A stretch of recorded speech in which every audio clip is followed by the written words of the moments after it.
Hello and welcome back to the channel, the Chronicles of a Gooner. We are with you again. We're bringing the watch-alongs back. We're going to be covering some different types of games this season. As I said to you guys on the Discord server, if you're a member of the channel, I am not working the 5:30 games at the moment as it stands.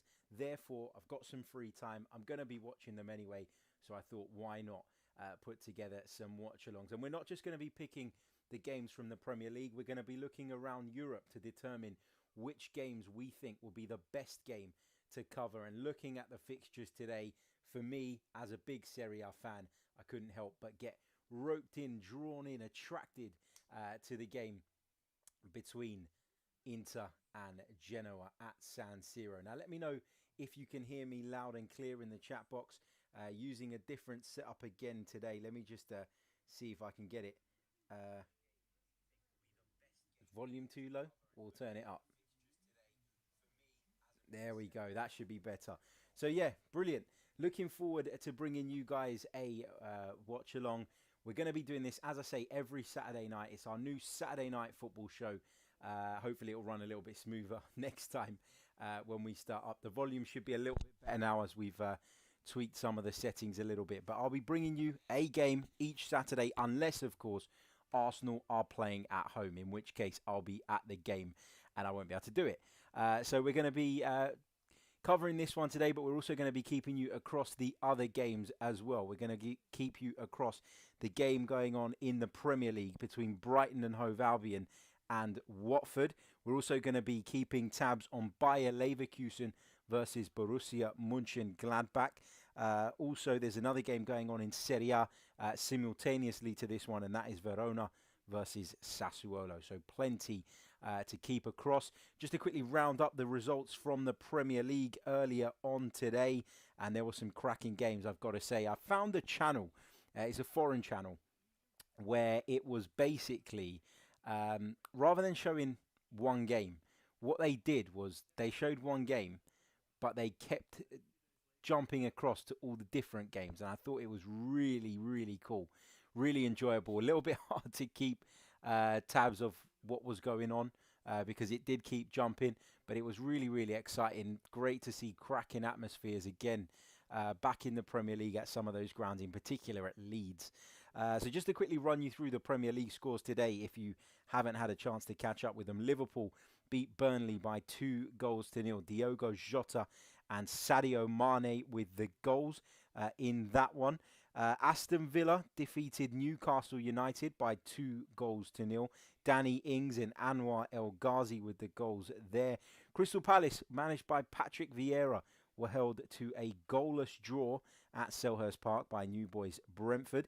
Leeds United, who I've already mentioned, well, they were held to a 2-2 draw by Everton. But to be fair to Leeds United, they came from behind, not once, but twice. Dominic Calvert-Lewin opened the scoring for Everton from the penalty spot before Mateus Klick levelled it just shy of half-time.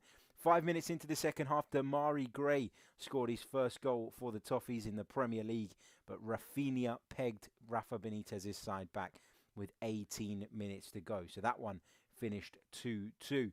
Manchester City made light work, as you'd expect, of Norwich City.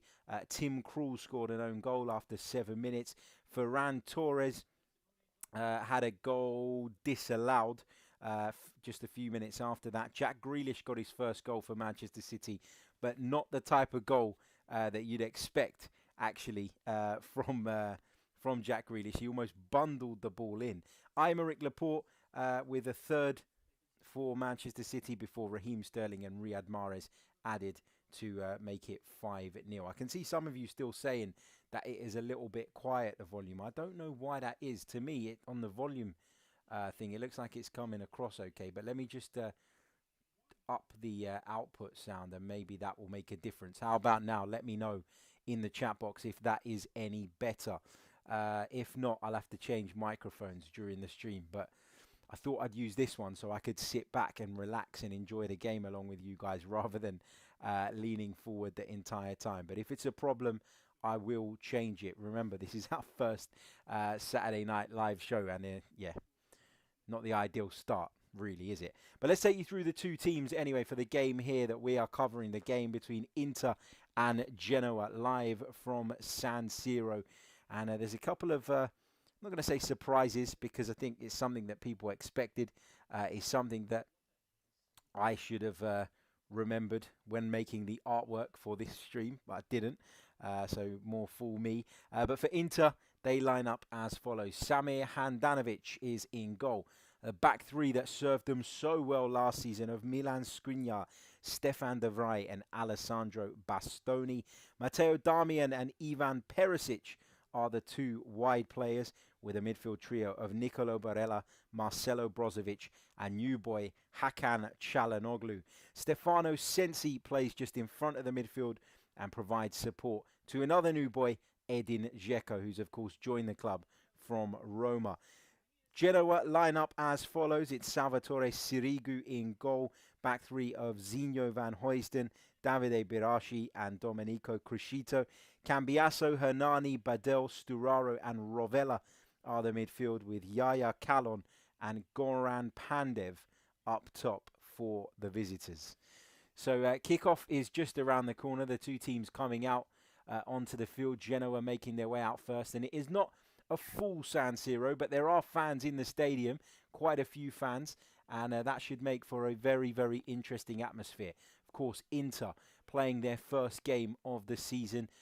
Inter looking to continue the momentum that they built last season, but they'll have to do it without Antonio Conte and without Romelu Lukaku, two really key figures for the Nerazzurri last season who have left. As I mentioned, Hakan Çalhanoğlu's come in, as has Edin Dzeko, but can they fill the void left by two huge players? Achraf Hakimi, of course, the other one, high-profile player who left Inter in the summer. Kickoff is just around the corner. Don't forget, if you haven't done so already, please do hit that like button. It really, really does help. It helps the channel grow. It helps people get their eyes on the video, which is exactly what we want, of course. And we're going to be taking you right through this one, as well as I say, keeping you across what's going on in those other games as well. Simone Inzaghi, the man in the dugout for Inter, he's the man who's been tasked with replacing Antonio Conte. It's a tall order, but to be fair to him, he's deserved this kind of job. You know, he's really deserved the opportunity to manage a side that is going to fight for the Scudetto. And as well as he did at Lazio, he never really had that opportunity. It was always going to be extremely difficult for him to manage that. But here he is at Inter. Big shoes to fill, of course, in those of Antonio Conte. But I'm sure he is up to the task. A very, as I say, very talented, very good coach. And I look forward to seeing how he fares in this particular role. Two captains just meeting in the middle of the park. The referee in position as well. Simone Inzaghi just sharing an embrace with the opposition manager. Valerio Marini is the referee. Stefano Liberti and Paolo Valeri are his assistants. Let's quickly run you through that Inter team once more. Handanovic in goal. Skriniar, De Vrij and Bastoni are the back three. Darmian and Perisic are the wide players, with Brozovic, Barella and Çalhanoğlu playing through the middle. Stefano Sensi will play just in front of the midfield, providing support to Edin Dzeko, who leads the line for the Nerazzurri, playing in a 3-5-1-1 formation. So it's slightly different to what Antonio Conte used to do, where he used to play with two out-and-out forwards in Lautaro Martinez and, of course, Romelu Lukaku. For Genoa, it's Sirigu in goal. Crescito, Birashi, Van Huysden, Cambiasso, Sturaro, Badel and Rovella are the midfield, with Hernani playing support to Goran Pandev and Kalon, who is up top. Goran Pandev, what a player. I think everybody was so happy for him, weren't they, when they saw him at the Euros with his beloved North Macedonia. That was some achievement to get there. It really, really was. Let's say a few hellos to those of you in the chat box. Big hello to the Modern Gooner, to Lung Burkamp, who says Çalhanoğlu went from AC Milan to Inter. He did, indeed. He did. Yeah, we're underway. We're underway at San Siro. Inter versus Genoa.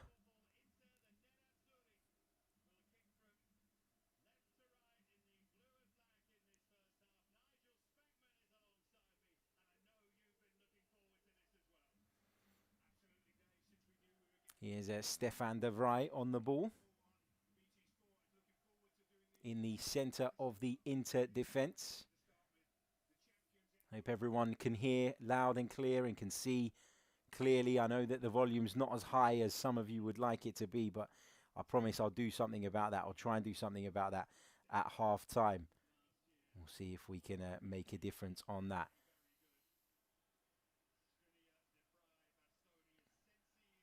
Inter starting the game on the front foot, as you'd expect. Playing at home. Serie A champions. Can they get off to the perfect start here? Not sure Genoa are going to make it easy for them, I've got to be honest. A side I've always liked Genoa, and I don't even know why. I don't even have like a justification for it.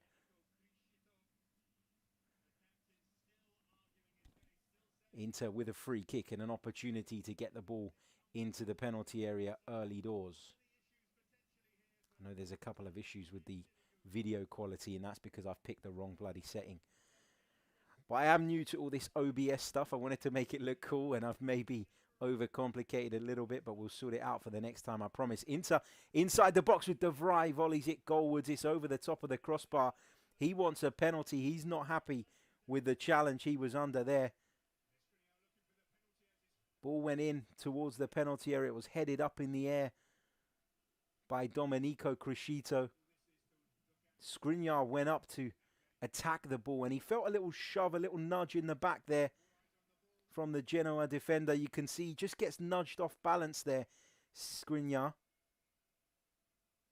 For a centre-half, though, you'd expect him to be a bit stronger in that situation, and I'm sure had it been the other way around, he would not have been happy had a penalty been awarded. Here are Inter in possession. Darmian coming down this right-hand side. He's going to win his team a throw-in. Takes it short. It's to Barella. Ball goes towards the edge of the penalty area, but Genoa win it back, and they'll come away with the ball here.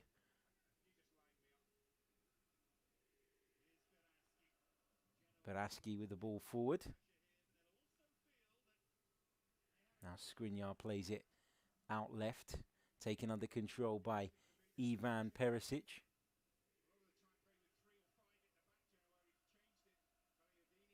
Here is Skriniar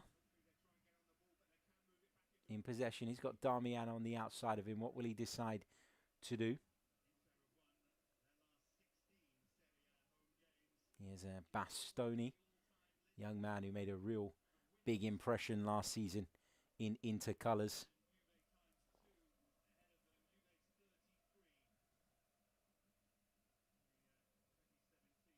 Here is Skriniar in possession now. Bringing the ball forward, enters into Genoa's half. He's got Darmian on the right. What can he do here? Plays it into towards Darmian, but the pass was cut out. Here comes Darmian again down the right-hand side. He'll chase it, but across comes Domenico Criscito to just shield the ball out of play. Really interested to see how this Inter side is going to gel. I know it's not dramatically changed, but there have been a few changes, and they've lost some really, really key players. That can't be good. That can't be helpful. Genoa with the ball deep in their own defence. Played forward. Won by an Inter head. The ball eventually found its way to Goran Pandev, but the whistle's been blown. It was Calon who was accused of a foul. Inter have it now on the edge of Genoa's penalty area. Can they make something happen? Here's Çalhanoğlu. Now Perisic to the left of the penalty area to Çalhanoğlu. Always looking to shift it onto that right foot of his. Brozovic out to Barella. He's got Darmian on the outside of him. Uses him. Darmian's cross is blocked. It's going to be an Inter corner. Just having a look at some of your comments. Lung Burkamp says, it's funny how Italian teams take scraps from the Premier League and actually get a tune out of them. Inter are Man U rejects FC, and they won the league. Yeah, I mean, it's not always as simple as that, though. I think that a lot of the time we kind of turn our noses up at players here in the Premier League, and we turn our noses up at foreign football at times. But Antonio Conte had a very, very clear system at Inter, knew exactly. Oh, and there's a goal!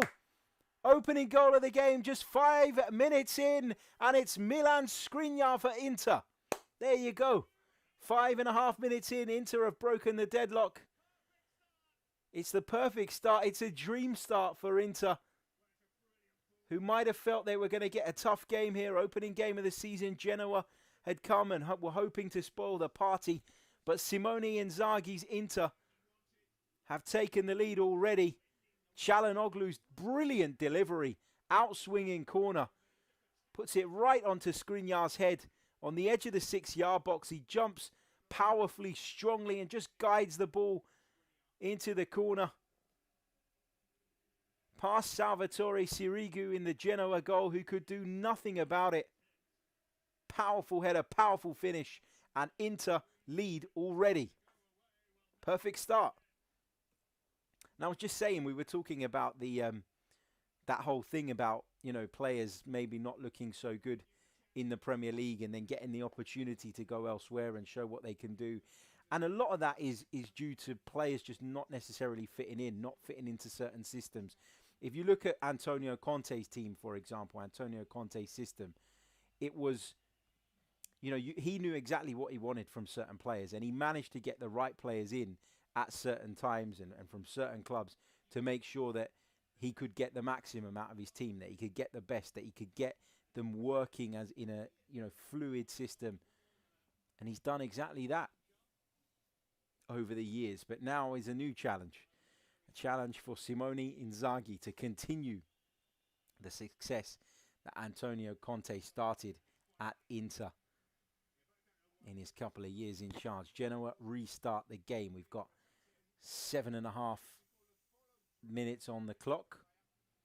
Inter 1, Genoa 0. Brozovic wins it back for Inter. Here's Darmian into Brozovic. Back to Skriniar, the goal scorer. Now it's with De Vrij. Goes back into the midfield. Just forced Barella to stretch there. The pass has gone out of play. It's going to be a Genoa throw-in in the left back position.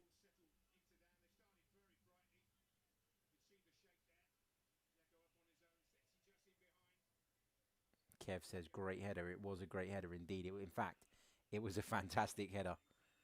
Really good leap. Powerfully headed into the back of the net. But it was made by the excellent delivery from Hakan Çalhanoğlu. You have to say that. Here are Genoa in possession. Here's Cambiasso.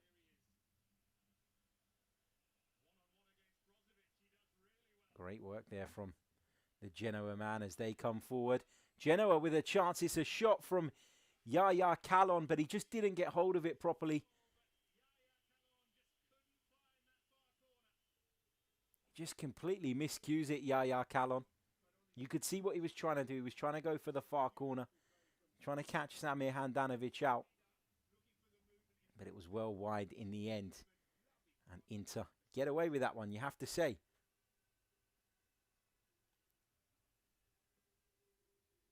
Here's Handanovic on the ball for the Serie A champions and hosts this evening. Still Brighton 0, Watford 0 in that one in the Premier League. We'll just check on that game in the Bundesliga as well between Bayer Leverkusen and Borussia Monchengladbach. We've already had a goal there, in fact. A goal gone in after just 3 minutes. Jan Sommer with the own goal there. Action already in that one. Barella's cross into the box for Inter. He's over the top. He's not getting anywhere near Edin Dzeko, who had made the run into the penalty area. I think there's been a goal in the game between Brighton and Watford. There has, and it's Shane Duffy for Brighton and Hove Albion. Filling the void of Ben White. They're clearly not missing him. Shane Duffy going up the other end and scoring goals. It's Çalhanoğlu for Inter, just dispossessed. And they have the ball in midfield now with Bedell.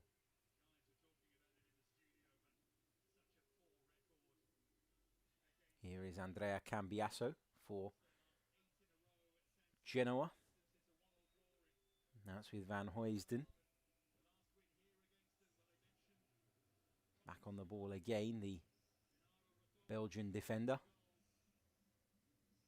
Here's Crescito into midfield. Back out to the right-hand side for Genoa, who are just inside Inter's half now. 10 or so minutes on the clock. Inter 1, Genoa 0. Skriniar's goal.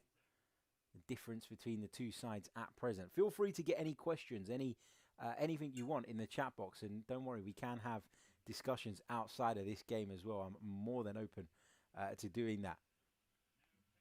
Here comes Perisic with the ball down the left-hand side. Looks towards the far post. Barella will pick it up on the edge of the box. Puts it into the middle. Sensi tried to get on the end of it. Might fall for Dzeko. Here's Çalhanoğlu back out to the right where Barella takes a touch. Will he cross it? Instead, he thinks about stepping inside his man. Puts it in the box eventually. Sensi chests it down. And Brozovic with a shot from the edge of the box forced a really, really good save out of Sirigu there. Fantastic save from the Genoa goalkeeper. Really well worked from Inter. Chested down into the path of Brozovic on the edge of the penalty area, who put his laces through that and forced Sirigu to dive down to his right-hand side. Into corner. They've had great success from these already. Çalhanoğlu whips it in this time. In swinger that time.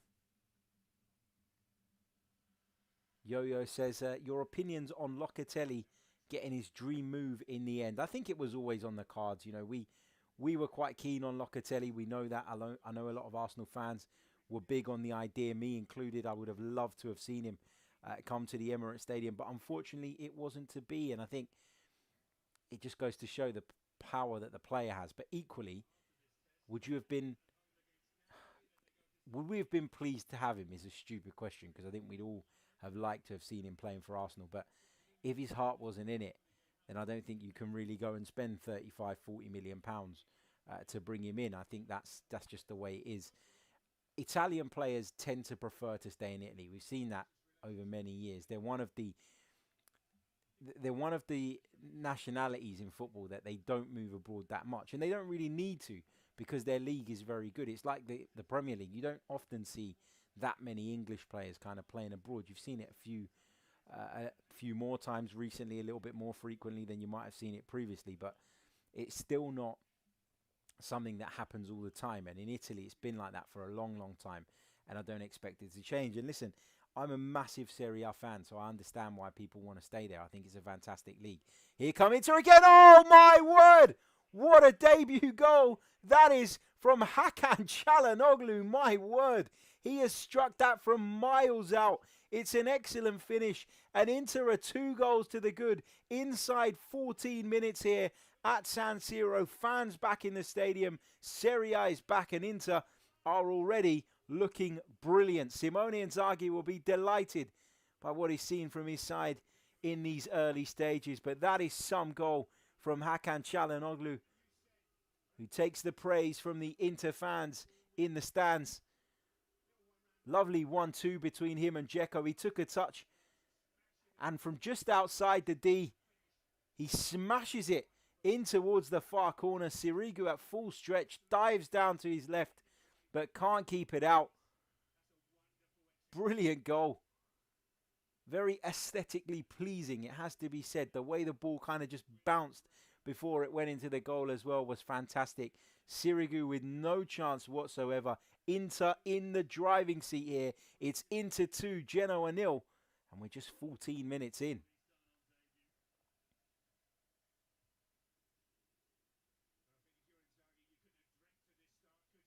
Here is Sirigu in the Genoa goal now. Skriniar and Çalhanoğlu, the 2 goal scorers so far.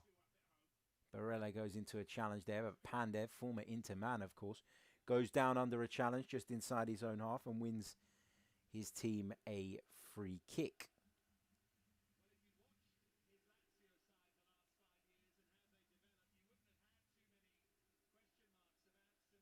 Not many people have kind of, I don't think anyway, outside of like Serie A fans, have watched a lot of Simone Inzaghi's Lazio. But I think it was always quite likely that he was going to come in and the transition was going to be not an easy one, because Antonio Conte for me is a fantastic manager, but it was always likely that he would come in and hit the ground running. I think he really punched above his weight for many, many seasons with Lazio. And so I'm not surprised to see him coming in here, his team getting off to a brilliant start. We talked a lot about the departures. We talked a lot about Lukaku going, Hakimi going, and probably most importantly, Antonio Conte. But what we're seeing here is a player that has been brought in to accommodate for that loss in Hakan Çalhanoğlu having an instant impact. And he's done brilliantly in these opening stages. He's got an assist for the Skriniar goal, and of course, he has scored an absolute screamer to double Inter's lead. Here's Perisic on the left now of the penalty area. Can he get a cross in? Dinks it into the box, left-footed. Dzeko rises, might fall for Sensi. Flag's gone up, or either the flag's gone up for an offside or for a foul on the Genoa defender. Let's go back over to the questions. If Jorginho gets a Ballon d'Or in the Prem, could that signal a change for Italians moving abroad? I don't know. I think, look, I'm not sure that Jorginho deserves the Ballon d'Or. I've got to say, like, I do think he's a really good player. I think he's a really underrated player. And I think at times, you know, people have laughed at him in the past, have poked fun at him, particularly when he first came to the Premier League. You know, he came with Sarri, and people, Chelsea fans that weren't happy with Sarri, often took a lot of their rage out on him and blamed him for a lot of the problems that they had. But at the end of the day, he is a certain type of player that works in a certain type of system. When given the responsibility to pick the ball up from the defence, keep teams ticking, and take penalties, which he's very good at, he thrives. But if you put him in a situation that doesn't really suit him, then of course you're going to see him have problems, and you're going to see him not looking as comfortable as he does in certain teams. But I think what you've seen from Jorginho over the last year is that at the highest level, he can cut it. He's done excellent jobs for whoever he's played under. He's especially thrived, I think, under Thomas Tuchel in this current system. And he's a player that you wondered what future he had at Chelsea. And now I would say he's probably one of the first names on the team sheet. So I don't think he will win the Ballon d'Or, by the way. But if he did, I don't think you could have too many complaints, although it's probably not my pick. I don't know if that has an impact, though, on Italians moving abroad. I think the league that they have is so historic. It is so embedded in the culture of Italians that I can't really see people wanting to move away from it as a regular thing. I've got to be honest. Really, Sarka says, question, Harry, what do you think about Luka Jovic and a possible swap with Laka? I don't know about Luka Jovic. He's someone that was supposed to like hit these incredible heights and never really has. Not so far anyway. So no, I'm not massive on that, I've got to say. Not a big Luka Jovic enthusiast, if you want to call it that. I'm not saying he's a bad player, but just for me, he's not the one that I want to see coming in if we do indeed part ways with Alexander Lacazette. What else have we got here?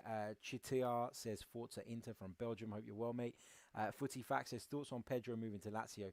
Was it disrespectful by him to move to fierce rivals, or understandable as he wanted to work with Sarri again? The thing is, in Italy and in Italian football, it's not uncommon for players to do that, for players to move from one bitter rival to another. There's a lot of internal transfers that go on in the Serie A between the big clubs. And, I mean, if you think just briefly about how many players have played for both Inter and AC Milan, it's not something that is really unusual in Italy. We think it's unusual in the Premier League. You wouldn't see players going from Arsenal to Spurs, not regularly anyway. There are obviously special cases, but in Italy that's not unusual. And so I don't think it's that big a deal. I think we probably, looking from the outside, feel it's a bigger deal than it actually is. But look, Roma, biggest spenders in Serie A so far this summer. They've got a lot of work to be doing under Jose Mourinho, and Pedro obviously wasn't part of the plans and didn't feel as though he was part of the plans. Sarri going to Lazio makes them an appealing prospect for players like Pedro, because you'd imagine their football's going to be a little bit more free-flowing under Sarri. I'm not sure if he has the right squad, actually, Maurizio Sarri at Lazio, to play the way he wants to play. But let's see. Let's see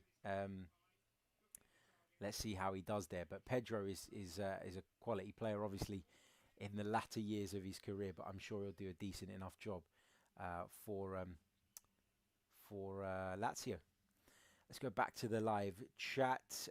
What else have we got? David says it is going to be easy for Inter today. Easy to say that now that they're 2-0 up. I am watching it. Genoa not up to the same level as Inter. Inter show at times that they're not at least fast last year, but it is just the first game.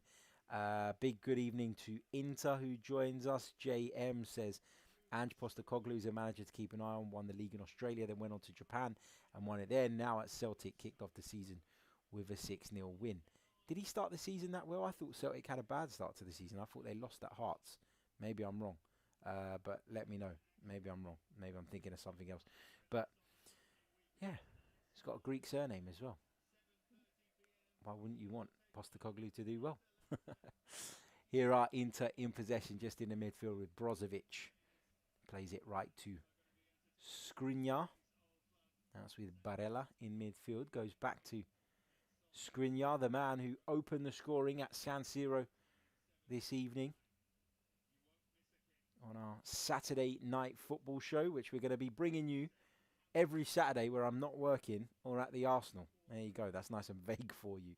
Let's see what we're doing around the other grounds. Brighton still lead Watford by a 0-0. Shane Duffy with the goal there. Let's have a quick look at what's going on in the Bundesliga. It is now Bayer Leverkusen 2, Borussia Monchengladbach 0. Patrick Schick with the second goal for Bayer Leverkusen. Patrick Schick, of course, who had a really, really impressive European Championships, didn't he? Got onto the radar of so many at that tournament, and rightly so. He had a really, really good campaign.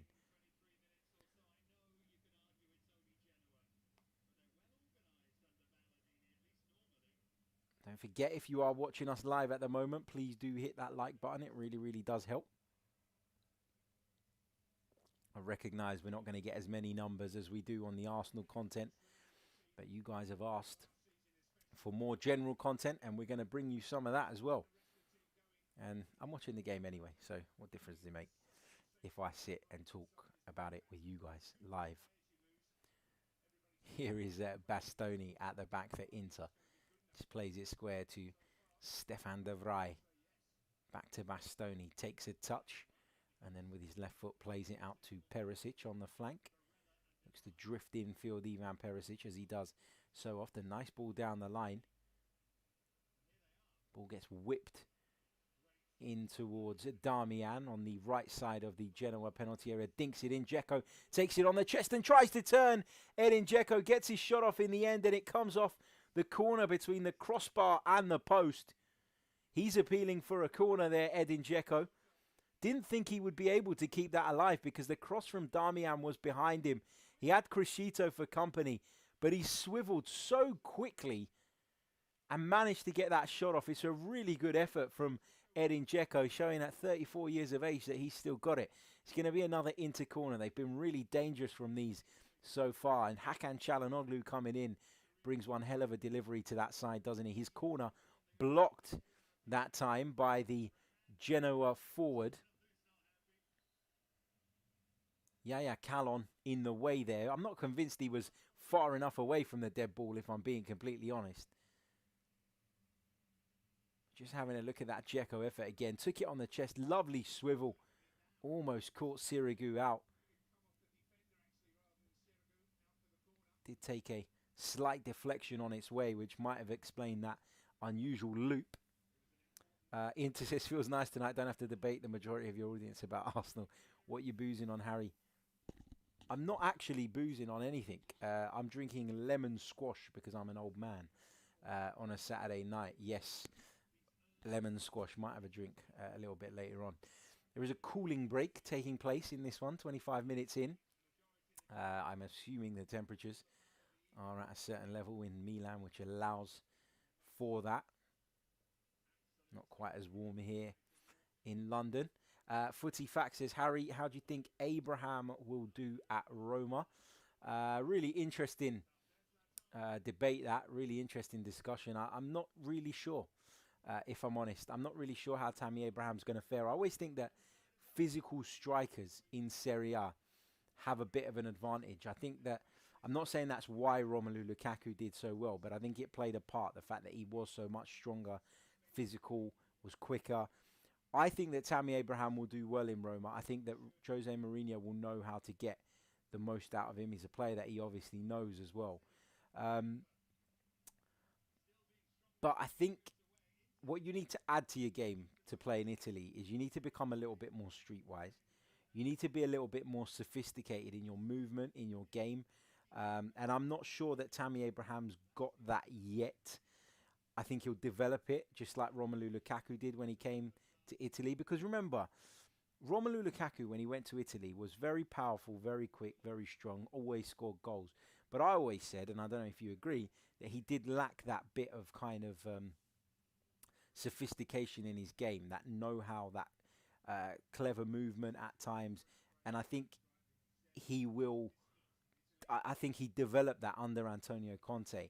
But I think Antonio Conte currently is a better coach than Jose Mourinho. So is Tammy Abraham going to be able to discover that? I don't know. I back him to do well. But he's not the only centre-forward that Roma have signed. I think it's Shomadov, who was at Genoa. I think that's how you pronounce it. Last season, had a very good season, or decent season, and has gone to Roma as well. So Tammy Abraham not going to play for Roma this weekend, we don't think. Not from the start. But he will be involved in the squad one way or another. So I think he could do well, Tammy Abraham. But I want to see it first, if that makes sense. Inter says, where do you think Antonio Conte's next job is? So difficult to tell. So difficult to tell with Antonio Conte because he's such a temperamental character. He gets pissed off quickly. He throws his toys out the pram, as we've seen time and time again. And you just, you sit there and you wonder and you think, while he brings success quite quickly, pretty much everywhere he goes, is that kind of the route you want to go down at a club, or having a manager that is always a ticking time bomb, that is always on the cusp of kind of telling you to piss off and walking out? I don't know. Depends on the kind of project, I guess, that your club are going through, that you're embarking on. Skriniar's in possession now for Inter. Plays it back to De Vrij.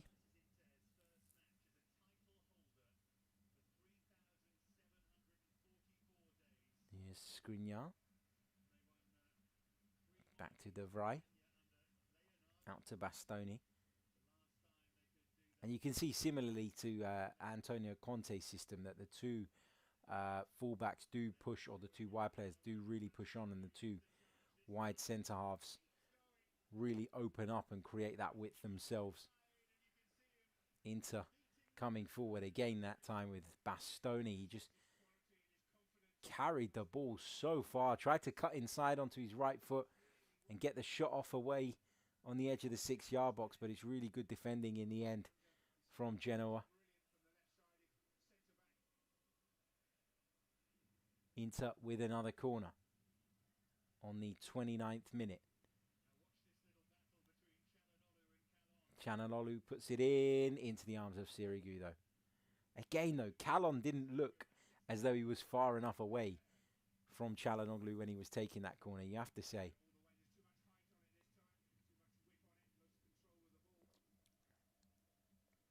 Here is Darmian into Brozovic in midfield.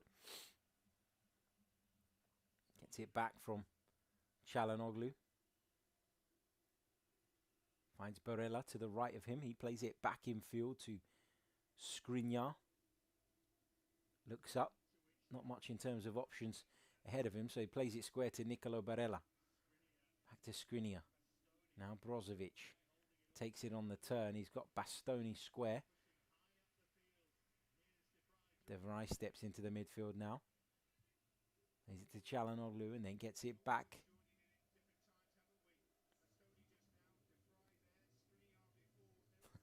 Lundbergkamp says, I wish we could have hired Conte, could have given him 130 million, and we might have some decent players right now and be going for the top 4.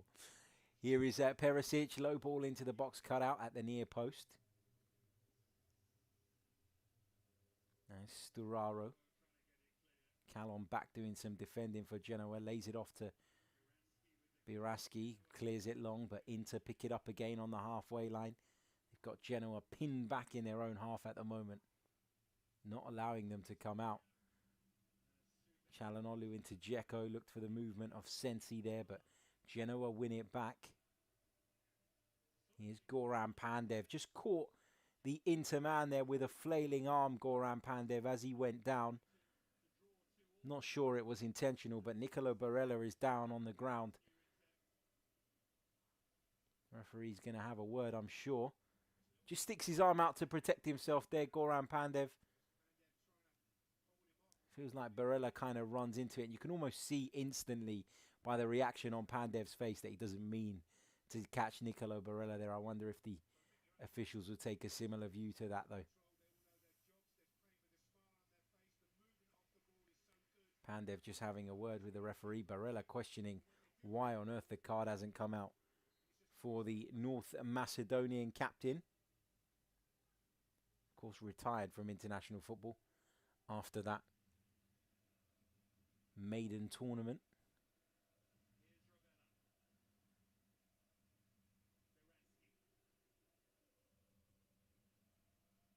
Genoa with a loose pass in midfield. Dzeko picks it up just inside their territory. He's got Darmian making an overlapping run. Instead, he tries to pick out Sensi, who made a movement into the penalty area. Here's Brozovic. Plays it left to Bastoni. Goes back to De Vrij. Now Skriniar has it. Into Brozovic with his bleach blonde hair. You can't miss him.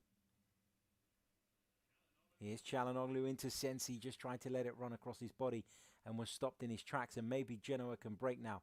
Pandev.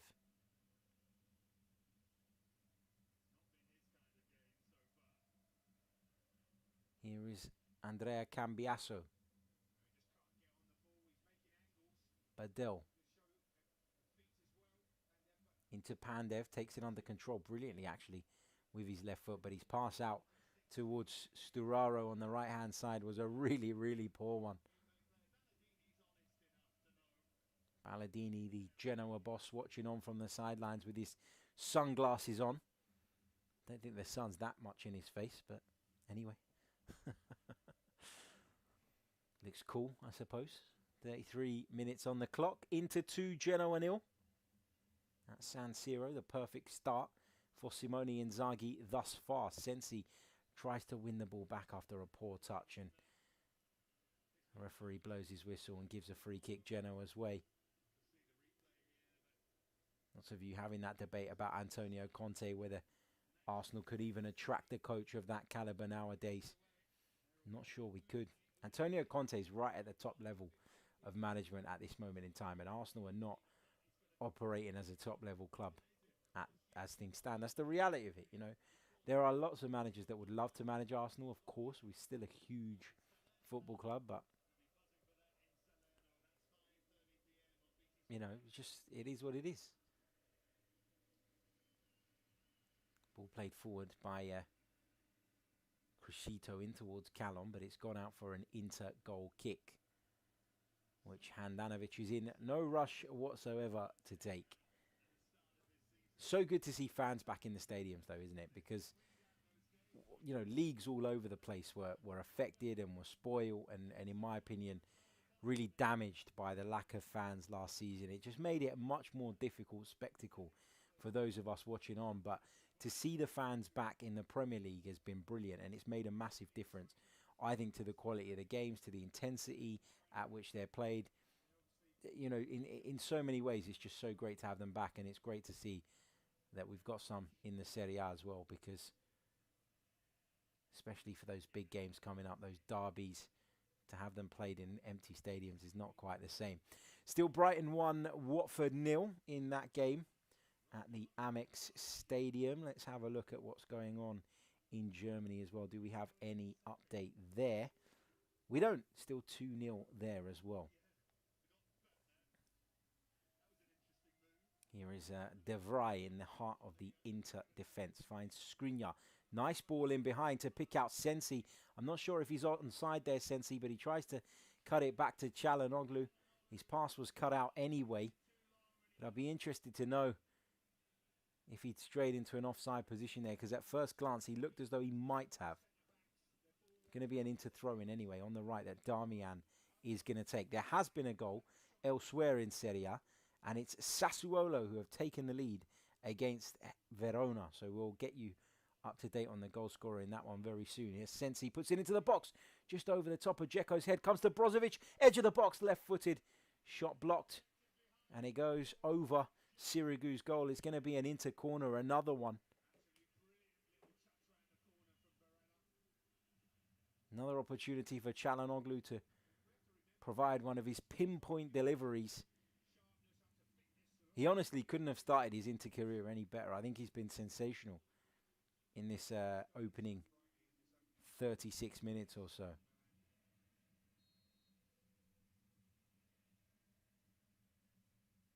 In comes the ball from Çalhanoğlu. Different type of delivery this time. De Vrij tried to help it on, but it was cleared away at the near post. Darmian will retrieve it on the halfway line, of course. Stayed back the wing back to allow the centre-halves to get forward. Now it's with Brozovic, who very often for this Inter side just drops, doesn't he, in between those centre-backs. Barella infield to Brozovic. Dzeko, nice touch. Holds off a couple of challenges and finds Sensi. Now it's with Perisic on the left. Looks to go inside his men. Lovely 1-2 with Çalhanoğlu. Perisic's touch is a bit heavy. Tried to find Barella, but just stabbed it wide of him. Attack breaks down, but Inter still in possession. Here's Darmian.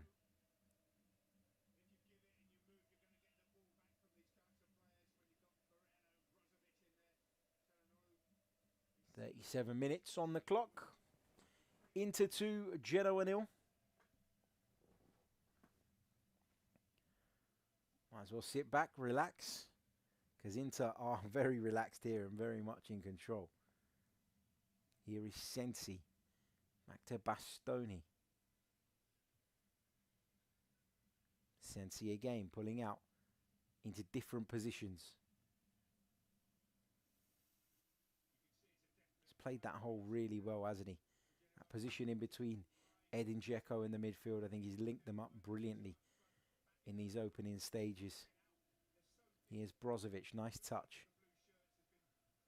Nice ball round the corner for Dzeko. He dropped deep that time and found Barella. Darmian making a dart down the right-hand side. Lovely chip ball in behind by Barella.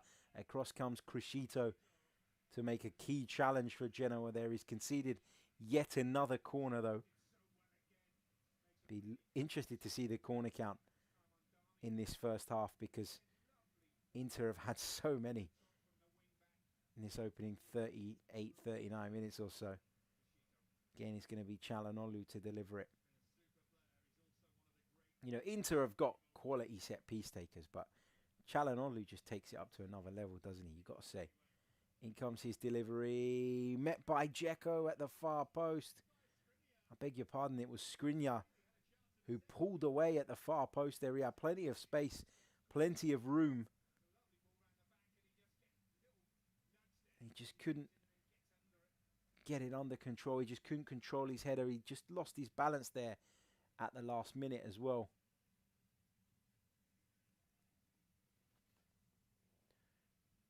Here is a Sirigu in the Genoa goal. Chips one out towards the right-hand side. Flicked on by Sturaro. All played forward towards Calon. Flag's gone up against the Genoa forward. Raspadori is the man who's got the goal for Sassuolo against Verona. So Sassuolo 1, Verona 0.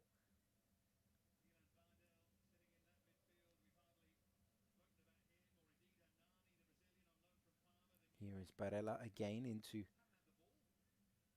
Sensi now. Dzeko. Back to Barella. Looks for that long diagonal ball across the field. It's a beautiful ball taken out of the air brilliantly by Bastoni. Into Dzeko it goes. He's inside the penalty area to the left of the Genoa goal. It's chipped into the penalty area. Barella will pick it up on the right-hand side. Nice little flick to Bastoni, who stayed forward after venturing from that left-hand side. He's on the right this time, though, and Genoa looking to expose that space. Here's Nicolo Ravella. Fouled by Ivan Perisic.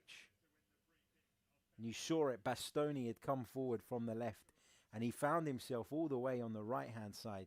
And the minute he did that, and Genoa won the ball back, they immediately looked to try and expose that space with a long ball out to Ravella, but clever foul there.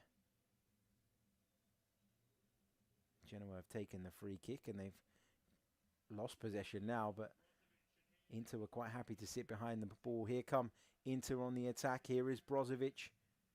Nice ball in towards Dzeko, just a little bit too short, and Dzeko ends up fouling the defender in his attempts to try and retrieve that ball. It's been another goal in the game against or between Brighton and Watford. Neil Mopai with the goal. Now, I don't want that game to finish 2-0 because, as I've told you guys the other day, I've been playing the Le Bomb prediction game every week with the guys, with Rory Jennings, Elliot Hackney, Lawrence Boovey, Adam McCullough, a few of the other YouTube guys, much bigger YouTube guys than me, obviously. But I've been winning. I won last week and I was really, really pleased. But I was top going into this Brighton game, but Adam McCullough has got Brighton to win 2-0. I had it at 1-0. So you get points for the correct result, but you get more points for the correct score. So I could really do with another goal in that game between now and the end. I don't care which way it goes. I'd rather that Brighton got the win, but they don't win 2-0, basically. That's what I'm looking for in that one.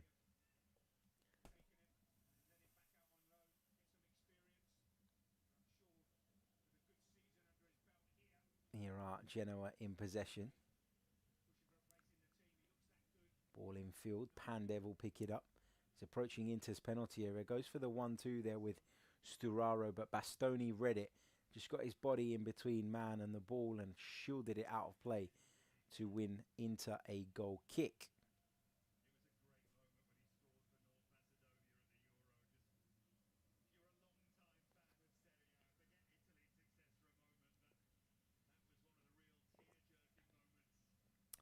Hussein says my streaming service stopped offering Serie A this year. Back to dodgy streams, I guess.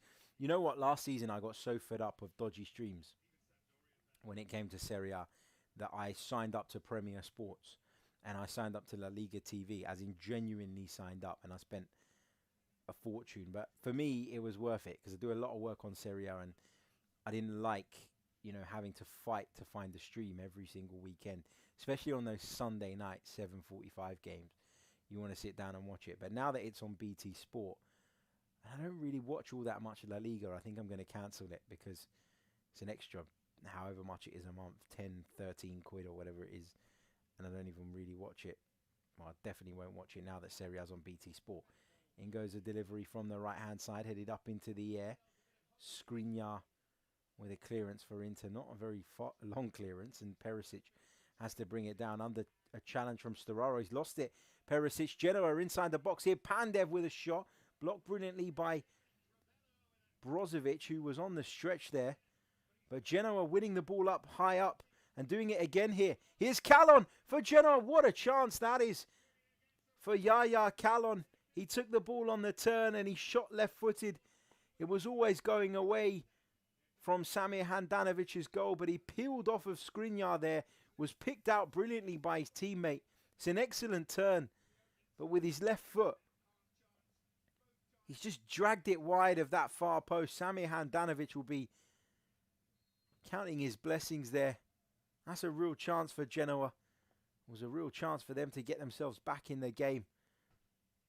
Wasted by Yaya Callon. Remains Inter 2, Genoa 0.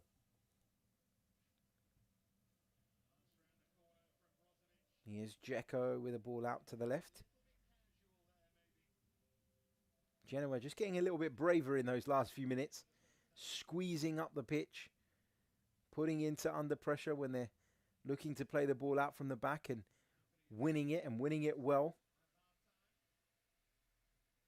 The high press earning them a couple of really good opportunities in the last few minutes, none of which they converted, but encouraging signs for Genoa, just small signs that they're not completely out of this.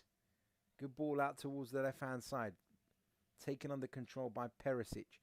Çalhanoğlu pulls out to the left-hand side to support him. Here he is on the ball, looking for the run of Perisic, cut out. Ball ends up back with an Inter player though, and it's Marcelo Brozovic. Ball into the box, cut out. Genoa bring it away. Lovely work there from Biraski. 3 minutes of added time at the end of this first half.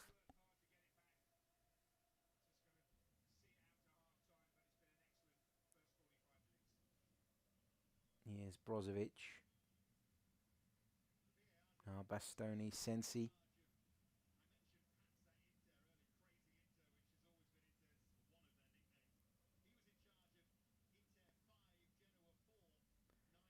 Nice ball into midfield, taken on the turn by Brozovic. Slips Perisic in. Perisic from the angle. Makes it 3.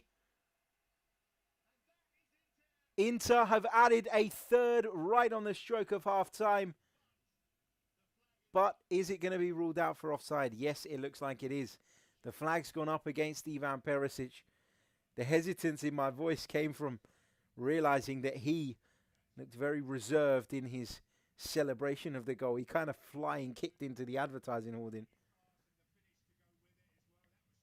Half time in the game between Brighton and Watford. 2-0 to the hosts in that one. I think they're still looking at this goal from Ivan Perisic. The VAR just double checking that the linesman got it right. I think at first glance he probably did. Referee just urging patience among the Genoa players as he waits for word from the VAR. Ivan Perisic slipped in brilliantly, and when he got into the right position, he made no mistake with the finish. We've only seen the one replay, and it's very difficult to tell from that in isolation. We'll have another look now. Brozovic, his international teammate, it was that played him in. I think he might have been just offside. I haven't had the lines or any of that yet. Yep, offside. Correct call from what I could see anyway. So it remains Inter 2, Genoa 0.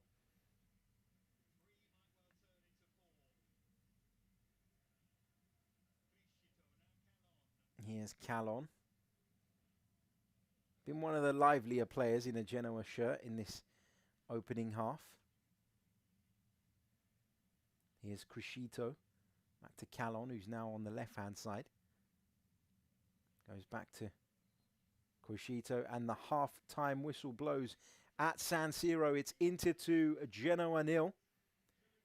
Goals from Stefan de Vrij and Hakan Çalhanoğlu on his competitive debut for Inter. Raced into a 2-goal lead within 15 minutes. It's Inter 2, Genoa 0. Going to take a short pause, and I'll be back with you in a few minutes' time. Don't go anywhere. We'll be taking you through the second half of this one. And you know what? We'll have a little bit of a chat about Arsenal's game against Chelsea tomorrow as well. Big London derby coming up at Emirates Stadium, and I'd love to get some of you guys' thoughts on that one as well. So I'll be back very shortly. Give me a few minutes, and I'll come back on and we can have a little bit of a chat.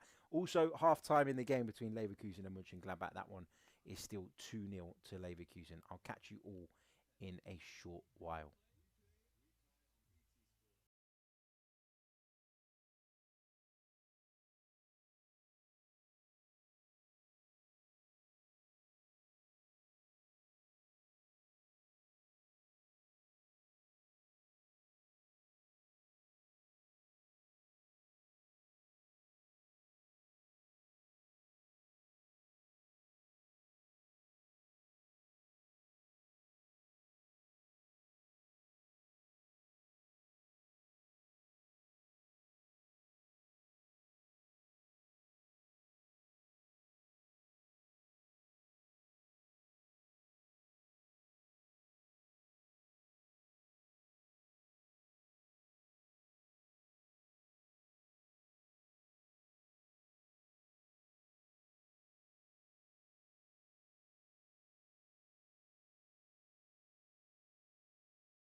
Hello and welcome back to the show.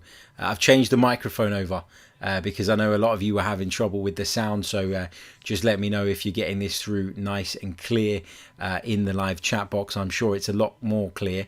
I just thought I'd sit with the comfortable one in my ears and sit back and chill out, but obviously the audio quality wasn't as good, so I've changed it back, and we've learnt moving forward, haven't we? So back bringing you Inter versus Genoa in the Serie A clash. The current champions currently leading by 2-0 in their first Serie A game without or post Antonio Conte. Of course, Antonio Conte left the club in the summer, as has Romelu Lukaku and Achraf Hakimi.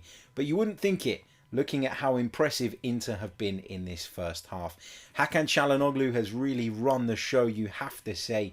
He's been excellent. He's been pulling the strings for Inter. He provided a brilliant assist for De Vrij's goal.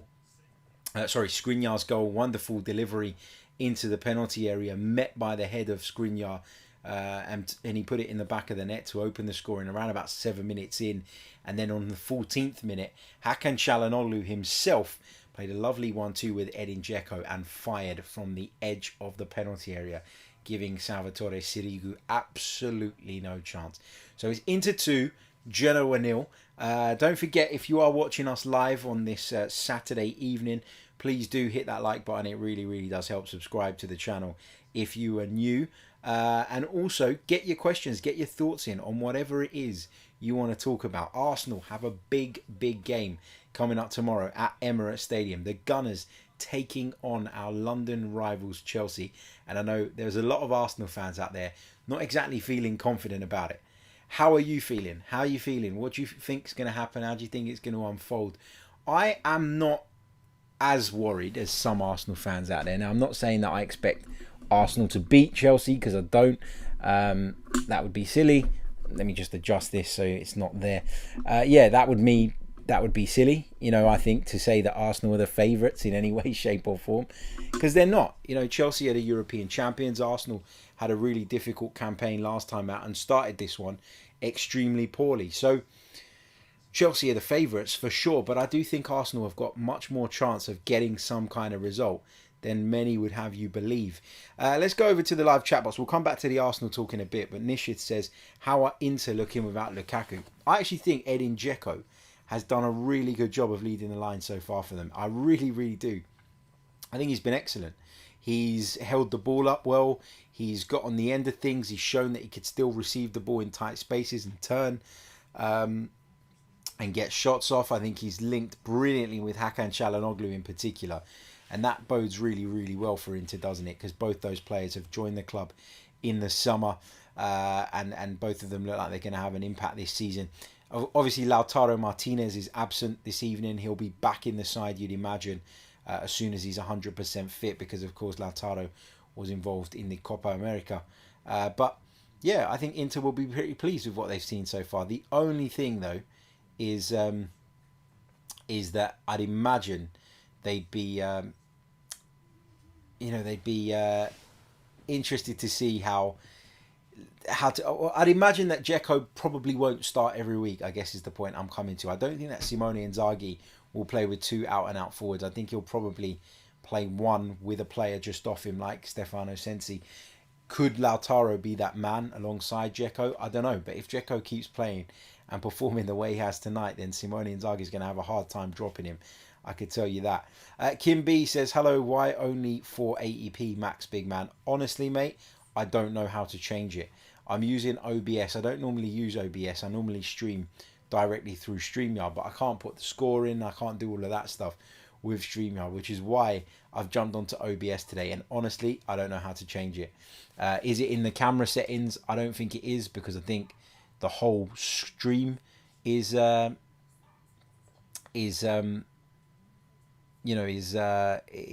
480 or whatever it is, not just the actual camera bits. But I will look into it for next time. It is something that obviously needs to be improved, but again, I don't really know how to do it. So if there are any tech heads in there who know anything about it, then please do let me know. Hit me up, because I'd love to make this better moving forward. Otherwise, we'll go back to StreamYard for these watch-alongs and we'll just have to drop the fancy scoreboard and all that. But I know a lot of people like it, so it's kind of choosing which one people prefer. Would you rather the video was in higher quality and there was no scoreboard with a clock, or would you rather the clock and the score? I don't know. But you can tell I'm not a regular when it comes to watch-alongs. We've done a few last season because we were in lockdown and because I couldn't get to games. And they were enjoyable. I think that you guys enjoyed them, that did manage to catch them. But yeah, we'll look to improve on that as we move forward for sure. So let's go back to the game. Arsenal versus Chelsea tomorrow. What's the best way to go about it? What's the best way to approach this if you're Mikel Arteta? And I think for me, he's got to go with the back three. I really do genuinely believe that. I know there's a lot of Arsenal fans that don't feel that way. But I think that's the only way. I think that you've got to match up what Chelsea are doing, and I think that's the only way that you contend with them, if I'm being completely honest. I can't see how playing in our normal 4-2-3-1 is going to give us any joy. I think they're just going to overrun us, overwhelm us. I think when they have the likes of Havertz and whoever else plays in behind Romelu Lukaku, pulling in from those wide areas into central positions, allowing their wing backs to create width, I think we're going to have trouble with two centre halves in terms of covering those spaces and those holes that they'll be looking to expose. So yeah, for me, I think the back three is the sensible way to go. I've got to be honest. What else are you guys saying in the chat? Kim B says, can I send a link to the OBS setting? You absolutely can, and I will look at it, but I don't think I can change any settings midstream. I think I tried at the beginning to sort something out with the audio, and it told me that I'd have to turn off all the devices to do that, which isn't what we need. What else have we got? Claudia says, watching Inter with this sponsor on their shirt doesn't feel right. Looks so odd. Yeah, anything other than Pirelli on their shirt just doesn't look right. I mean, what is this fan token by crap? Everybody's involved in it. I mean, I'll be honest, if they came and asked to sponsor the pod, then obviously we'd talk to them. But yeah, it's a bit annoying, isn't it? It's a bit annoying. What else have we got? JM says, guys, the quality doesn't really matter, does it? He's not televising the game. No, but I'd still rather it was better than it is. What else have we got? Kim B says it's in settings, output and video. Yeah, I'll have another look at that another time. But the two teams are making their way back out onto the field at San Siro. Well, Inter are making their way out onto the field anyway. Matthias Vecino there, the substitute. It looks like Genoa might be making a couple of changes. We're going to get some confirmation. I think they're going to make 3 changes, which is quite a dramatic way to start the second half if you're the Genoa boss. I guess he's felt they've offered very little in an attacking third. To be fair, they've had a couple of chances. They've both fallen the way of Callon, and he's not been able to take either of them. Both of them have come on his left foot. Both times he's kind of dragged the ball wide of that far post. But I know I've said it before, but so good to see fans back in San Siro. So good. And I hope that lots of you will join us over the course of the season to walk through some of these Serie A games, because if the Euros didn't convince you that Italian football is a lot better than people have given it credit for in recent years, then I don't know what to say. It is really an intriguing league. It has been for a number of years now. I appreciate it did dip. It certainly dipped in terms of the quality, in terms of the competition. Juve winning the title, 9 years in a row or whatever it was. But they were dismantled last season, or displaced, I should say, by this Inter side. And while Juve are looking like they're going to be stronger under Max Allegri, and while Inter have lost a few key players, I think they're going to give Juve a run for their money, and I'm looking forward to a really exciting title race. How will Mourinho do at Roma? How will Sarri do at Lazio? Spalletti now in charge of Napoli. So there are lots and lots of stories to talk about. Change for Genoa. Sabelli has come on for Cambiaso. Bianchi has come on for Hernani, and Serpe has come on for Biraski. Those 3 changes for Genoa at the start of this second half as they look to try and somehow find a way back into this game. Can they do so? It's a tall order, that's for sure.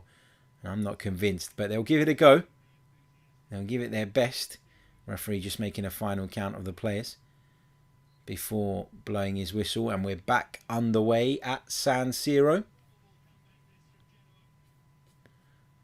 You feel a comeback would be a bit of a miracle, but stranger things have happened in football, you have to say. See what you guys are saying in the chat box. Claudia says, so glad I can watch Serie A in the UK, but I'm a massive Ligue 1 fan, but I'm looking for a Serie A club now that I can follow it properly. Any suggestions, Harry? Wow. Interesting. Because I don't really have a Serie A club, I've got to say. And a lot of people, when I say I'm neutral, and that's largely why I enjoy the league so much. People say to me, why are you neutral? How can you be neutral? If there's one club that I have a slight soft spot for, I'd say it's AC Milan. But I've got so much respect for Inter, for Juve, for Napoli, for Roma, for Lazio. That's why I find it such a special league, because there is so many big, grand, old historic clubs, and that really appeals to me. So if I had to push you one way, I'd say go for AC Milan, although I don't think they'll live up to the heights of last season, I've got to be honest. Hussein says, honestly, I just watch Premier League, but I'm aiming to watch more European football. I've got to be honest, I used to watch so much more. I used to watch a lot of Serie A, a lot of La Liga, and a lot of the Premier League.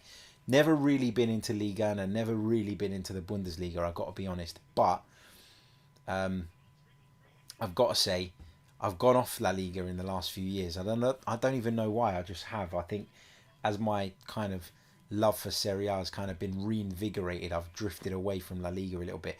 Since La Liga left Sky Sports as well, that was a big deal for me, because I used to watch it a lot on a Sunday night, Saturday night, mostly Sunday night, where I'd be at home and there was nothing really on. I'd sit and watch a random game and I'd enjoy that.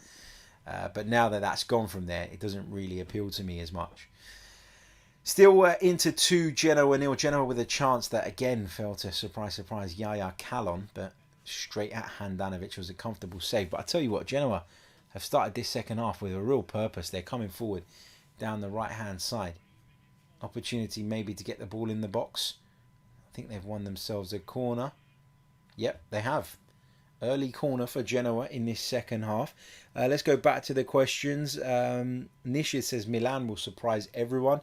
I'm not sure they will, mate. I thought they surprised people last season by being at the top of the table for as long as they were, by looking as though they were nailed on for the Champions League. And I didn't expect them to qualify for the Champions League, but they did. In the end, quite fortunately, because they did go off of a cliff in the second half of the season. But, yeah, I think, I don't know. I slightly disagree. I don't think they'll be as good a force. I think they're way too reliant on Zlatan Ibrahimovic. I think they've got a young, growing squad, and I think that you may see some of those players hit the next level, which obviously stands them in good stead, but I'm not convinced of their credentials. I think the title race is a two-way street this season. I think it'll be between Inter and Juve, and I think there'll be an interesting battle for the 2 Champions League positions below, between Roma, between Lazio, between Napoli, and between AC Milan. What else have we got? Kim B not happy with the Socios crypto coin stuff on the shirts. Yeah, it's a bit weird, isn't it? The way that that's kind of drifted into football lately, and it's something that we're talking about now. What else have we got? Kim says, be an Inter fan like me. There you go. There's some advice for you, Claudius. Become an Inter fan like Kim, and it will help with your depression with regards to Arsenal. 49 minutes on the clock, into 2, Genoa 0, and Inter have a throw-in on the right-hand side. Footy Facts with a good shout. Follow Atalanta. Yeah, that's a very good shout. Really exciting team they are. Really enjoy watching them, gotta say.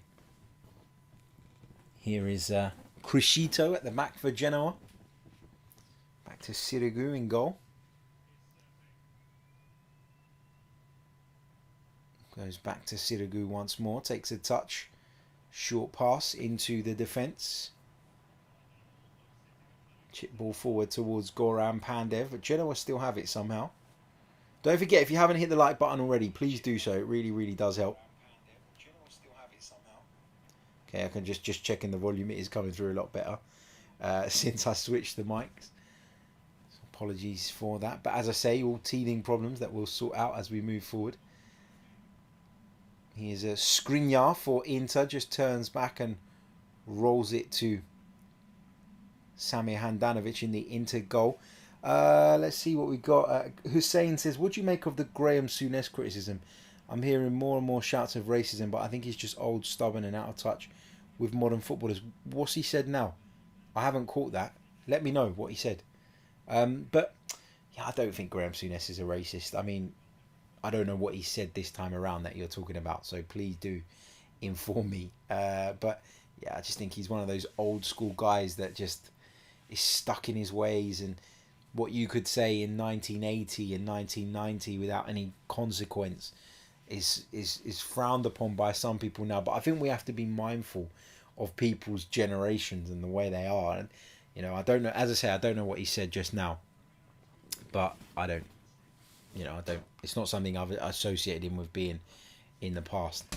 What else have we got? Hussein saying his stuff about Paul Pogba. Now, I don't think that's racist. I just think he doesn't like him as a player. Perisic puts a ball into the box for Inter. Sensi went for it. He looked to be nudged off the ball there. I'm sure he will have felt he was impeded there.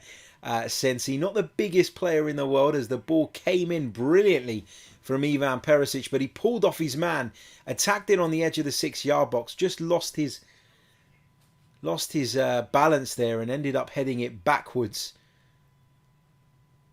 Back to a teammate rather than towards goal, though I'm not sure he was intending to find a teammate there. Here are Genoa with Goran Pandev. Referee's blown his whistle and Brozovic takes the free kick quickly. Here's Barella. Lovely ball into Dzeko. Chests it into the path of Çalhanoğlu. Inside the 6-yard box. Sees his shot blocked brilliantly by the Genoa defender. But the football from Inter was fantastic. Again, Barella into Dzeko. Just chested it into Çalhanoğlu's path. Dzeko goes into the penalty area again now. Goes down. No free kick. No penalty. No nothing. Inter still have it though. With Brozovic. But just the way that the ball bounces off of Edin Dzeko and into the path of his teammates. I say bounces, he obviously manipulates it, but it's so useful to have a centre forward of that ilk. And I really like centre forwards like that who bring other people into the game. He also contributes a fair amount of goals. Nobody can take that away from Edin Dzeko. But what he brings to the team overall is just so special. And you can see why even at 34 years old, Inter were keen to pick him up from Roma. Here's Çalhanoğlu with a ball out to Bastoni on the left. Just lets it go for Sensi. Bastoni continues his run into the penalty area. Sensi had to turn back though. Çalhanoğlu sprays it out to the right for Barella. Infield to Sensi once more. He's got Darmian on the outside of him. Uses him. Takes a touch and lays it off to Barella on the corner of the penalty area. Here's Brozovic. Dzeko with a nice little flick towards Sensi. Couldn't quite pick him out. Kim B says, who made you sympathetic towards AC Milan? A few players actually. So I was a massive fan of that AC Milan team that had Dida in goal, Cafu,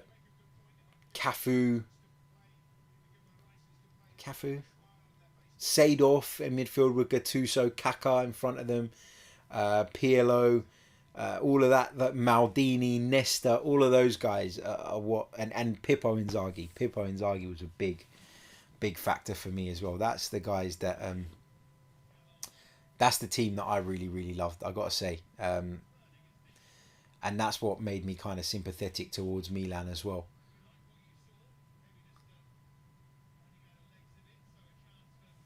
Here are Genoa in possession. Let's have a quick look around and see what's going on in some of the other games. Don't forget, if you haven't done so already, please do hit that like button.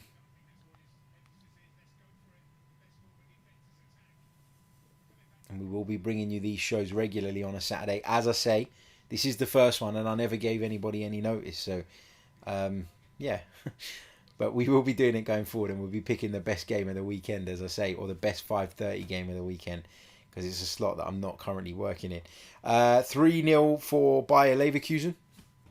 Another goal against Borussia Monchengladbach on the 55th minute to increase their lead further. Let's see what's going on in the Premier League. It's still Brighton 2, Watford 0. As I said to you guys, I could really do with a goal in that game either way. Here come Inter with Çalhanoğlu. Oh, what a goal.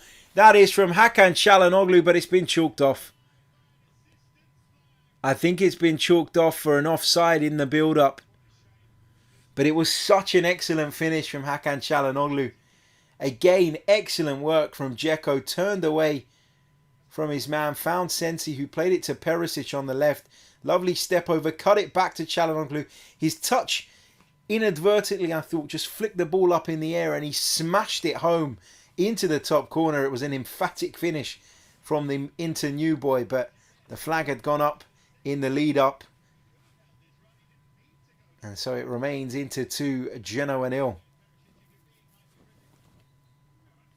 Verona have got a second. Filip Juricic has scored. Francesco Caputo with the assist. So it's Verona 0, Sassuolo 2. Sassuolo had a very, very good season last time out, didn't they? Not sure they'll live up to that level again this time around, but you'd expect them to beat Hellas Verona, and they're doing exactly that. Here come Genoa on the attack. Here's Pandev inside the box. Tries to make room for the shot. Shot gets off in the end. And it's a good save from Samir Handanovic. Tell you what, that was one hell of a chance for Genoa there. Really, really good work from the right back to get into the box. Good work from Pandev in the lead up to that as well. Handanovic making a good stop down to his right hand side. Genoa still in possession here, deep inside the Inter half. Here's Pandev again, turning away from players. Ball into his teammate there, Stefano Sturaro, who's won a free kick for Genoa right on the edge of the box.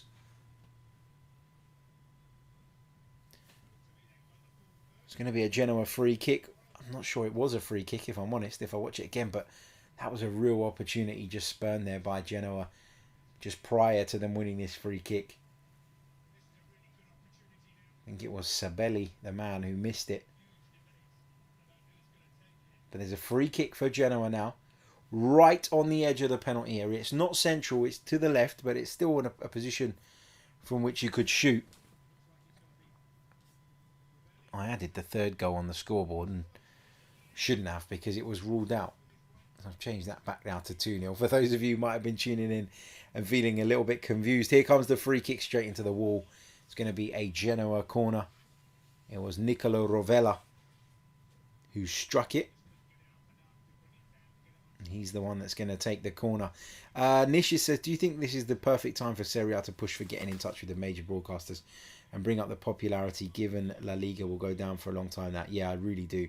I think it's a real opportunity now for Serie A to establish itself as, if not the number one, because it won't be the number one commercially, but if they can really establish themselves as the number 2 league in Europe for sure.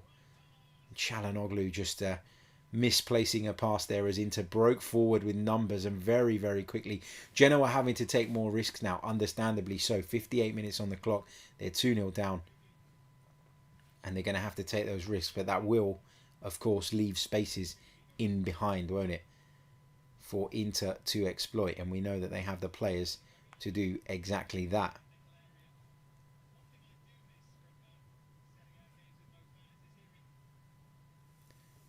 Here is De Vrij. David says Sassuolo are dominating Hellas Verona in Verona. Very good team, Sassuolo. Yeah, they are a good side. They are a good side. Side that I really enjoy watching, I gotta say. I enjoyed them last season anyway. I haven't obviously seen them this time around because we're watching this one, but you know what I mean. It's Handanovic in goal for Inter. Ball forward towards Dzeko, takes it down on his chest. Plays it out to the left for Ivan Perisic. What can he do? He looks to go beyond his man, Perisic. Runs into a bit of a brick wall, but wins Inter a throw-in right down by the corner flag on the left-hand side. Ravello not happy with the decision, but It stands, and now it's with Çalhanoğlu on the left. Here is Barella into Sensi. Just closed down there, but Barella wins it back. Sensi tries to just dink it in for Barella, who'd made the run on the shoulder of the last defender. Just couldn't quite pick his man out, and the ball ended up in the arms of Salvatore Sirigu.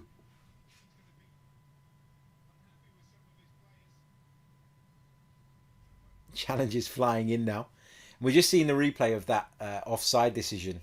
We're seeing the VAR pictures from that offside decision that ruled out that second Hakan Çalhanoğlu goal, and it is on second viewing the right call.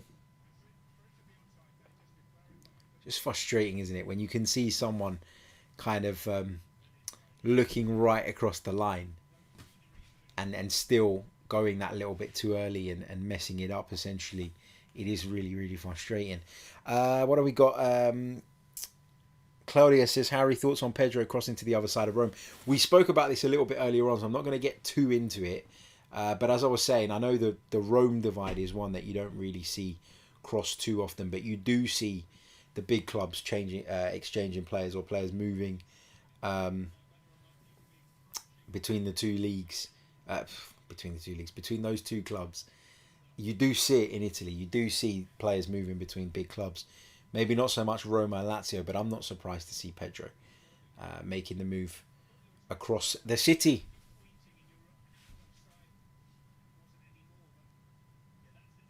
Sturaro goes down, wins Genoa a free kick just inside the Inter half.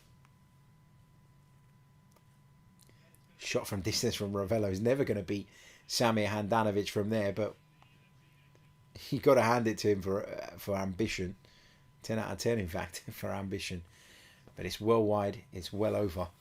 It's not troubling Samir Handanovic. Nishis says, what are your thoughts about how Juventus structured the deal for Locatelli? I did not expect Sassuolo to accept that. No, I didn't either, given that there were other clubs interested and there were other clubs like us who thought about making the move.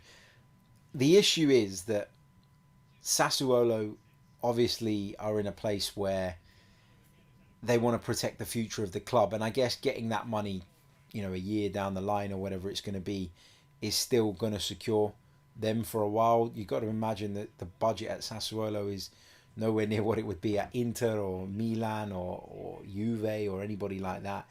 And so that kind of money is something that appeals to a club like Sassuolo for sure, and it's too much money for them to turn their noses up at it or to not even consider. So they've considered it, they've considered their options. I think the fact that Manuel Locatelli was desperate to go to Juve obviously played a part in that as well. But it's interesting that Juve have managed to do that. Juve and Sassuolo are said to have very good relations as clubs, and I think that probably played a part as well. So I think it's partly the players' wishes, partly the relationship, and the guarantee of the money further down the line, while it's not ideal, still does what Sassuolo needed to do, and that is secure their future. So I don't think there'll be... some would argue that they should have taken the money now so that they could go and replace him right now. But I think actually, to be fair to Sassuolo, I think they'll be all right. And I think they have decided that the best way to do this is, or the best way to appease everybody, i.e. the player themselves, is to allow him to go to Juventus. Yes, the circumstances aren't ideal around it, but it is what it is. Football's in a weird place, especially on the continent at the moment. We talk about the Premier League clubs and where they are, but the Premier League clubs have got much more significant revenue from TV deals and from various other things that is simply not the case in Italy or Spain. Yes, they have big TV deals, but they're not as big as they are in the Premier League. And that's just the way it is.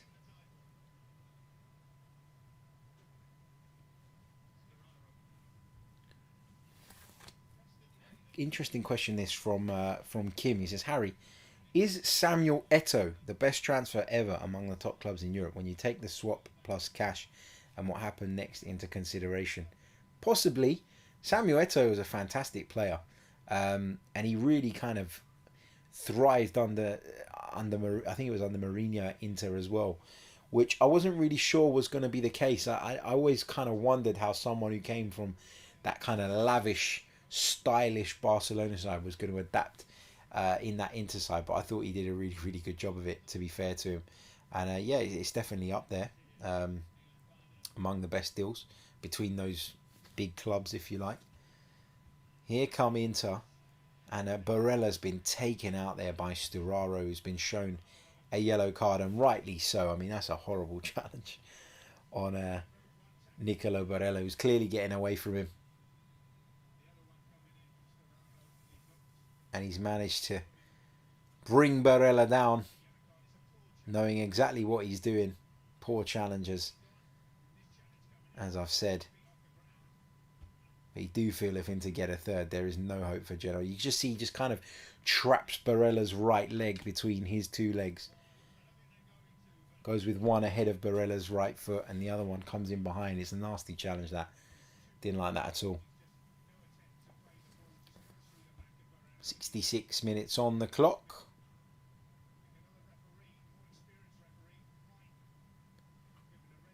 Here's Brozovic.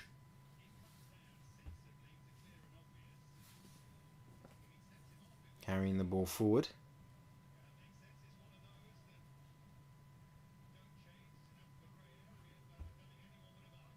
Here is Sturaro, the man just shown a yellow card. Footy Fact says, who do you think will do better this season, Sarri or Mourinho? That's a really interesting question. Sarri or Mourinho? I actually think that might just be Mourinho because he's spent more. He's been allowed to bring in players that he wants to bring in. I think for me with Sarri, I like Sarri. I think he plays brilliant football. I think he got a really rough ride when he came to the Premier League, and a lot of it was unjust. But I look at that Lazio squad and I look at the way they played under Simone Inzaghi, who of course is coaching Inter now, and I just think there's such a difference in the two styles, in the two philosophies. And obviously with Lazio as well, we're talking about the potential of Joaquin Correa leaving the club as well. He's very keen to join Simone Inzaghi at Inter, and he's holding out to see if that deal is going to get done between now and the end of the window. So I think that for me, I lean towards Mourinho. I like Sarri and I like his style and I like everything about him. I like his character. I like the way he talks about how the transfer windows are bullshit, which he did yesterday, which I thought was fantastic.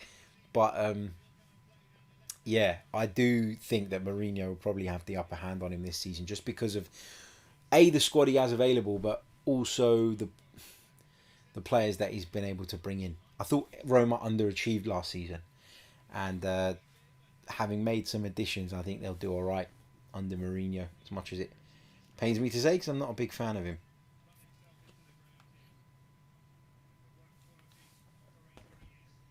Substitution for Inter. Ivan Perisic makes way.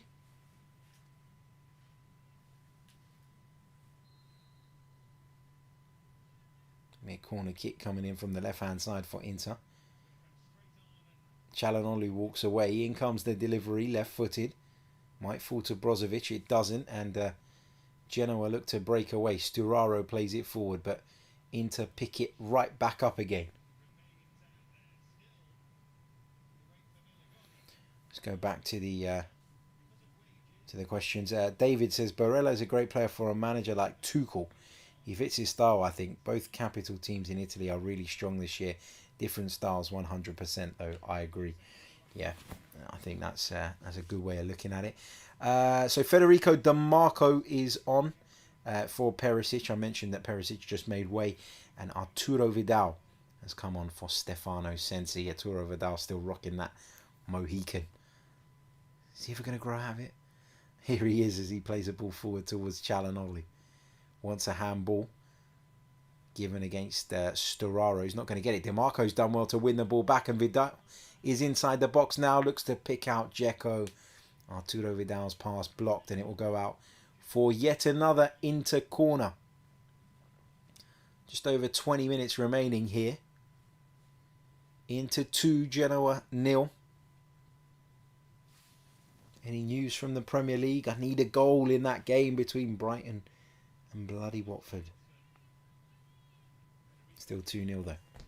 Here's DiMarco with the corner. In it comes. Outswinger. Left-footed. Headed towards goal. Really good stop that from Sirigu. In fact, it was a fantastic stop because I thought that was a certain goal.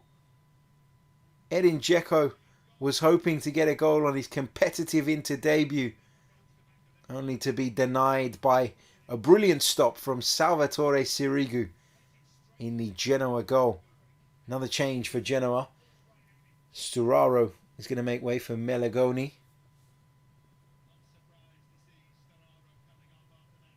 Just picked up a yellow card as well, Sturaro, a few minutes ago, so not surprised at all to see him making way. Just have a look at that Dzeko effort again. He rose brilliantly right on the edge of the 6-yard box. If he puts the ball an inch or two either side of Sirigu, the power beats him. It is a good save from the Genoa goalkeeper, but it is right down his throat, and Dzeko will be disappointed in that when he sees it back for certain.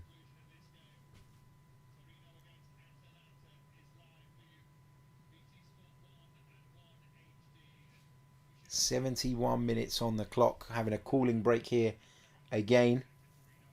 Had one in the first half, of course, because of the temperatures in Milan.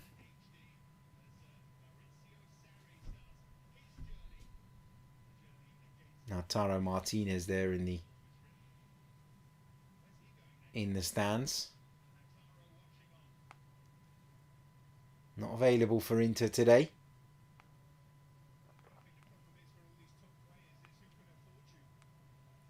I'm sure he'll be back in contention next time around. There's been a lot of talk about Lautaro Martinez potentially moving on this summer, with a number of top clubs said to be interested.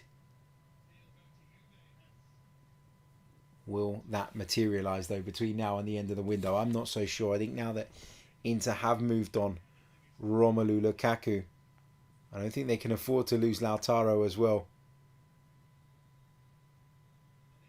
That would be very, very difficult to cope with, wouldn't it?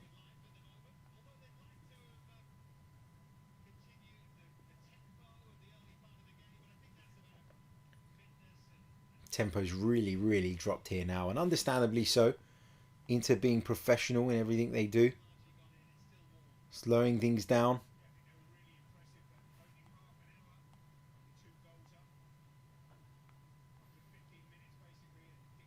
Here's Sirigu in the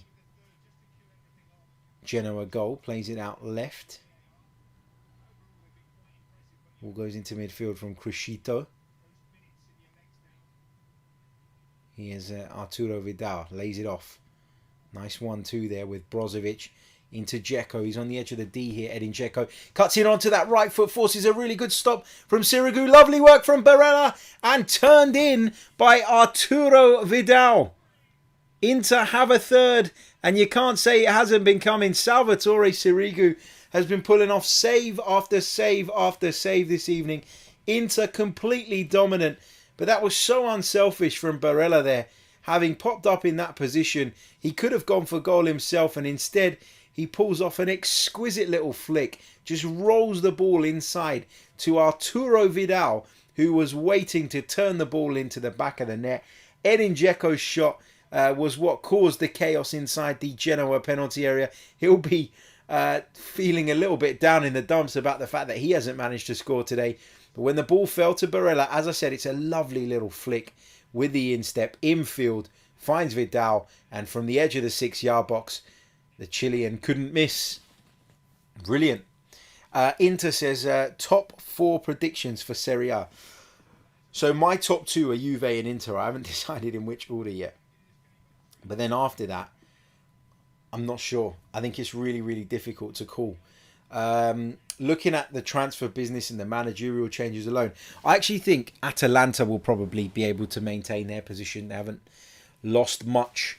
So I think Atalanta are a real shout for that. I think they've been a real breath of fresh air in recent years.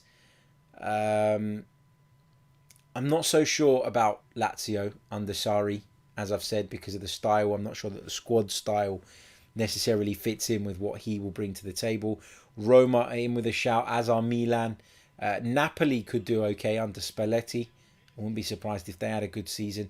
Felt like they underachieved last time out as well. Another good save from Sirigu there as Inter came flooding forward. Here's Bastoni. Goes down, wins into a free kick to the left of the Genoa penalty area. Yeah, it's a really tough one to call, but I should have given this a plug earlier. The Simply Serie A podcast with myself, Vittorio Campanile, and of course, Tommy Milanese returns on Monday for our first show of the season. I can't wait. I'm so excited. Really, really looking forward to it. So if you are a fan of Italian football, if you're wanting to follow it a little bit more this coming season, now that it is on BT Sport here in the UK, please do check out our podcast. Honestly, I would appreciate it so much. And I'm going to share the link on this channel once we publish that first episode on Monday. It's going to be great this season. We've brought some additions on board. I'm really looking forward to it. So Simply Serie A, check it out. Couple of changes for Inter, couple more changes. Hakan Çalhanoğlu being given a standing ovation, as you'd expect after a really impressive debut in Inter colours, it has to be said. Barella also going off. On come Vecino and Satriano, who is a player that I've talked about quite a bit actually in pre-season. Martin Satriano, a player that they have really high hopes for at Inter, scored a lot of goals from the Primavera last season, and looking forward to seeing how he gets on in the first team. I just wonder if Satriano's emergence will put Inter off of maybe looking at another striker between now and the end of the window, but don't know that for sure, just a hunch. It's Barella getting congratulations from his teammates. He's so unselfish, Nicolo Barella. I talked about that goal where he cut the ball back to Vidal, Inter's third, but he just does such a good job all over the pitch, Nicolo Barella, and he's so humble about it. Really good player. Proved himself at the Euros to those who maybe don't follow the Italian league as closely. And I'm sure in the years to come there'll be plenty of interest from some of the big spenders of Europe, for sure. Another yellow card. Brandish this time to Matthias Vecino. He hasn't even touched the ball yet, but he's gone in the referee's book. Interesting way to start the game, I suppose. Just having another look at the challenge. Yeah, he does come in on Melegoni. He does catch him. He doesn't get any of the ball. I think he can have very little in terms of complaints, if I'm being completely honest.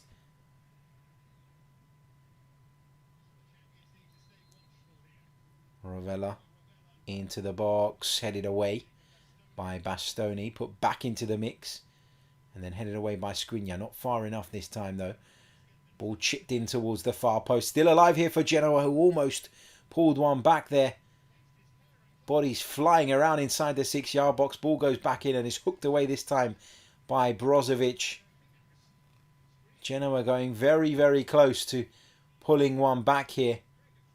It's a wonderful cross. It was actually an interplay. It was Skriniar who got back on the line there to deny the ball crossing the line. Really good defending from Skriniar.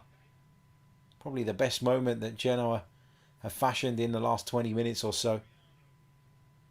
Not looked like ever doing enough to stand a strong chance of getting back into this game. Inter have been very professional, very dominant, and a big threat on the counter-attack, as we may see again now. Here's Di Marco.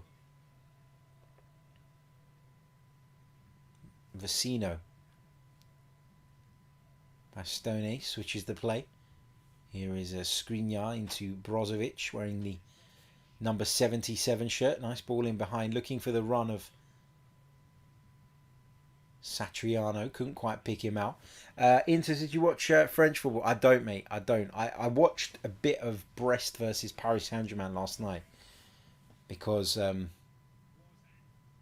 if I'm being honest, I was bored. But didn't catch all of it. Oh, here comes Genoa. I'll come back to that in a minute. Good opportunity here. Really good defending there from Bastoni, because it looked as though the Genoa player was in behind, as though he had all the time in the world.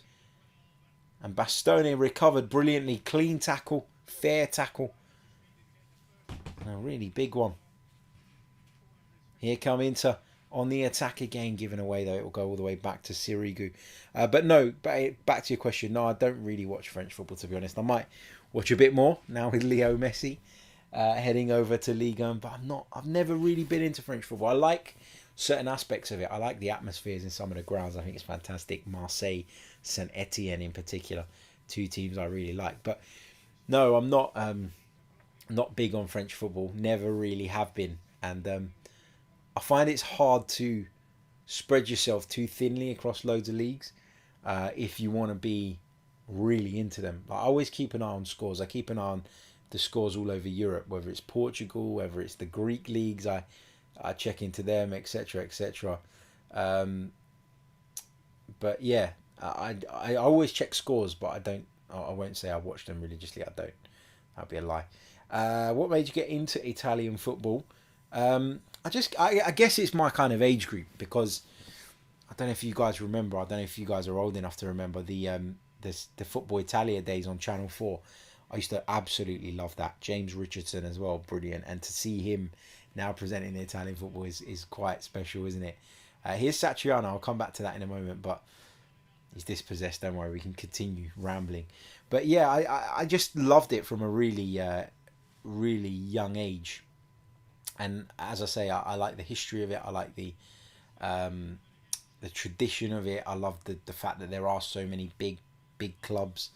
I just find it fascinating. I love the culture around it. I don't know, I'm a sucker for Italian football. I always have been. Here is Damian.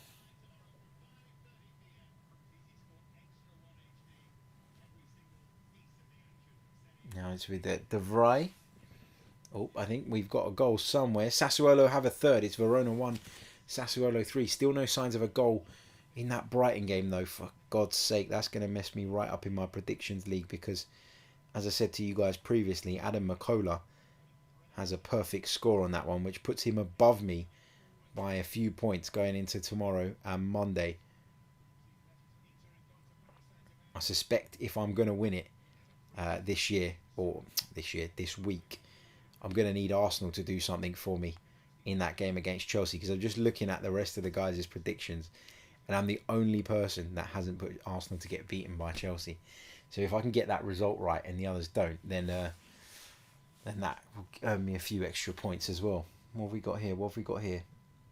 Just an update on that Sassuolo goal. Hamid Traore, the man who's got it. Here's Skriniar back defending in the way that only Skriniar does, and with all his heart. Yo-Yo says, who do you reckon has the best kits this season in Serie A? I love this Inter kit. I think it's fantastic. It's hands down the winner for me. But I've always loved Fiorentina's kits. I always like Lazio's kits. I always like Napoli's kits. Don't like that Juve yellow shirt that I saw. I don't know if it's the away one or the second one, but I saw it. Away one or the third one, sorry. But I saw it on social media floating around yesterday. Not a fan of that at all. Another change for Inter on the 83rd minute, and it's the new boy, Denzel Dumfries, brought in to replace Achraf Hakimi. He's coming on. He's replacing Bastoni. Not sure what that means for the shape, the system, but we'll keep our eyes on that over the next few minutes and let you know.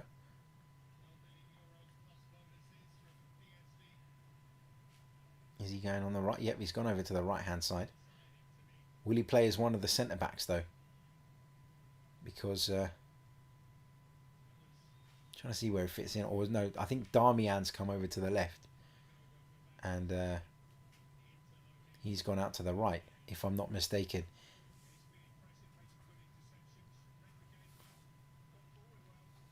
Around about 6 minutes of normal time remaining. Ball forward, chested down by Satriano. Here's Damian on the left-hand side. He's got plenty of room. Low ball into the box. Satriano on the turn goes down.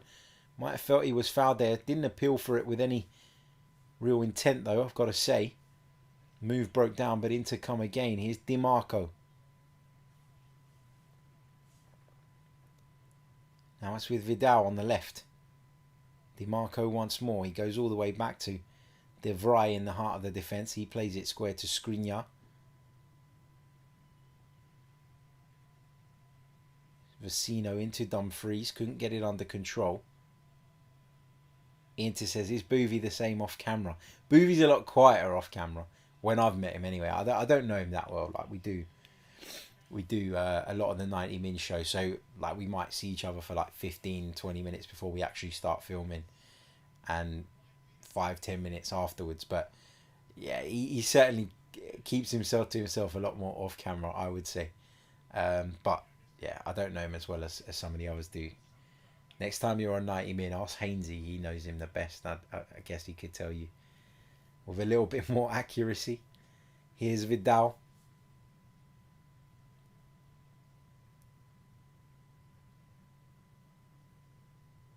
Puts his foot on the ball and rolls it back to Skriniar now. Brozovic inside the centre circle. Plays it out to the left. Here's Dimarco.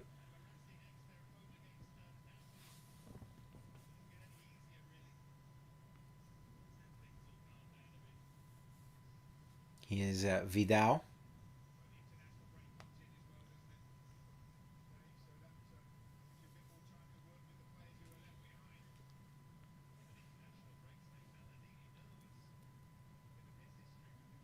Nice ball into Darmian.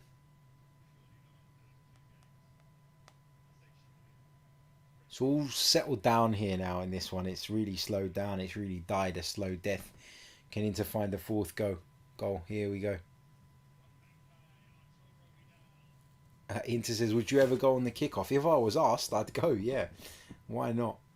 Looks like a good laugh. Yeah, why not? I would go if I was asked, but I don't think I'll be asked. Not big time enough for that. Here's Darmian. Back to Vecino. Please be a goal. Oh, goal's gone for Bayer Leverkusen. Bayer Leverkusen 4, Borussia Monchengladbach 0. Oh, there we go. Goal for Inter. Edin Dzeko's finally got his goal. And my word, he's deserved it. He's been immense for Inter. From the kickoff, he's been brilliant. He's been fantastic, Edin Dzeko. No denying that.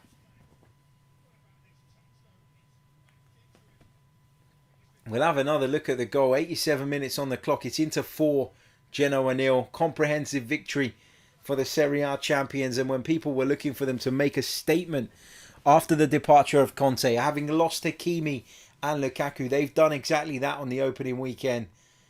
Ball put into him by Vidal. And it's a fantastic header at the far post. It's a trademark Edin Dzeko goal. Once he gets into that position, you back him every day of the week. Sirigu with no chance whatsoever. It's Inter 4, Genoa 0.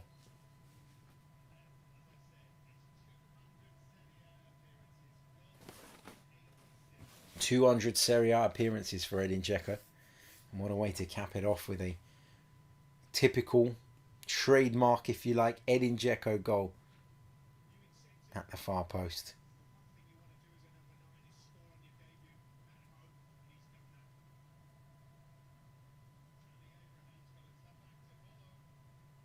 Here's Arturo Vidal into Dzeko. He's on the halfway line. Dumfries is making a run down the right hand side, but instead he plays it short to Vecino.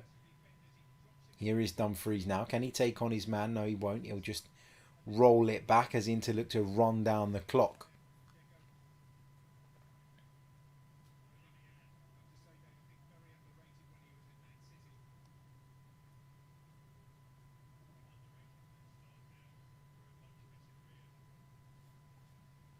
Here's a Skriniar. It's literally walking football now. Inter just knocking the ball from left to right and trying to run the clock down. Genoa dead on their feet. They've been chasing shadows for large periods of this game. They really, really have.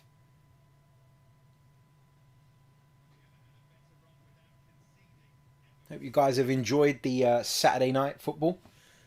As I say, we're going to be back doing this a little bit more regularly, and we're going to be ironing out some of those issues. I've got someone who's DM'd me while we're live who knows about these things, who's going to help me sort of make sure that we get it all up to scratch. I'm going to try and get some guests in as well to come and sit beside me on the couch here, and we can bring you some of these games. So yeah, it should be good fun over the coming season.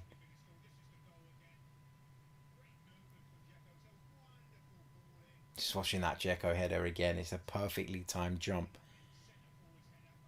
And he heads it. It's not even in like either corner, but it's over the goalkeeper. It's in the roof of the net. It's not being saved any day of the week. 4 minutes of time added on at San Siro here. Inter 4, Genoa 0.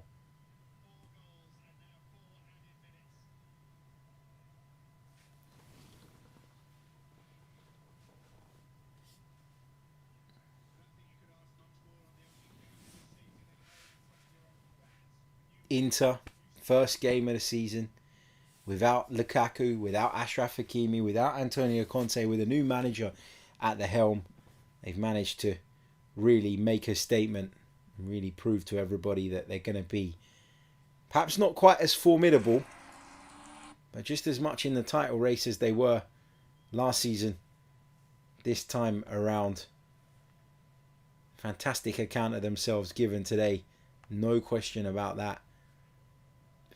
Simone Inzaghi couldn't have really asked for a more impressive start. Ball goes in towards Satriano. He's not going to get there. It's going to go out for a Genoa goal kick. 91 minutes on the clock. Do you like the Championship, Harry? I don't really. I've got to be honest, I don't. I've tried on numerous occasions to get into it, but I just can't. Sometimes you work hard and you try to get into something, but it just feels like a bit of a chore.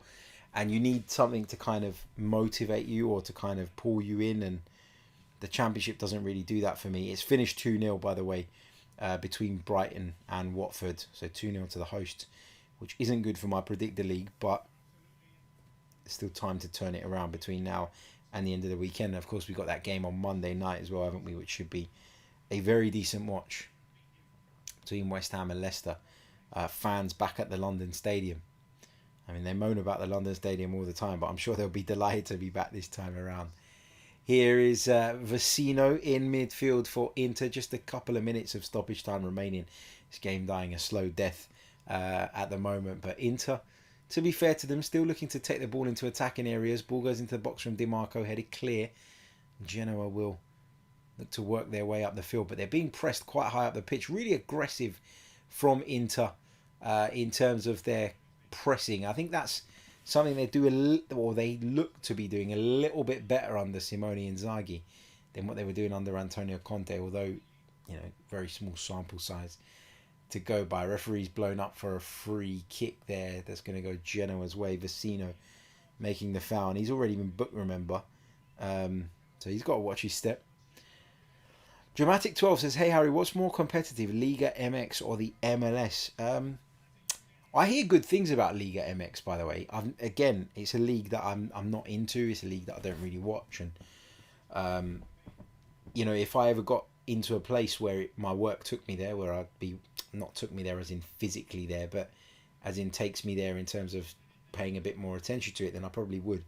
But I've found like I really want to be better at the work I do. And the only way I can do that is by focusing on Arsenal, focusing on the Serie A. I think that if you try and spread yourself too thinly, and if you try and be a kind of master of, you try and be a jack of all trades, but you end up being a master of none, and I don't really want to do that. But no, I don't really watch a lot of that league, but I'm not a fan of the MLS, so that probably answers your question to a degree. Genoa with a free kick here in the 93rd minute. Can they get this into the penalty area, headed away by Arturo Vidal, and then Vecino's going to help it on. There it is, final whistle, just shy of the 94th minute, but the referee, I think, probably done the right thing in terms of putting Genoa out of their misery. Really tough night for them at San Siro. Great night for the reigning Serie A champions. They got off to the perfect start with the two new boys, Edin Dzeko and Hakan Çalhanoğlu, starring and getting on the score sheet. Simone Inzaghi couldn't have really asked for much more. Hope you've enjoyed the Saturday night football. As I say, there were a few teething problems at the beginning tech-wise, so I do apologise about those, and I will do what I can to iron those out and work them out for the next time. I'm not sure there'll be one next week because we've got the Arsenal-Man City game on the Saturday, so I think we'll use our slots in terms of reacting to that and doing some other bits and pieces around that game. But the next one will be probably the week after that, or the week after that, depending. I'll let you guys know. I'll keep you guys posted. But thank you for tuning in. I know that the non-Arsenal content isn't what all of you want, but I know some of you do want it. So we're going to try and appease everyone over the course of the season. But thank you all so much. Thank you to those who tuned in. And thank you for doing your bit, hitting the like button, subscribing. You know the drill by now. I'll catch you all very, very soon. I'll catch you all tomorrow, in fact, with some post-match reaction to Arsenal versus Chelsea. You know what? I'm going to upload a post-match reaction video from Emirates Stadium because we're finally going to get to go back there, which is amazing. So I'll do that, and then I will share that, and then we'll do the full podcast when I get back in the evening. So until then, take care, stay safe. Catch you all very, very soon. Ciao.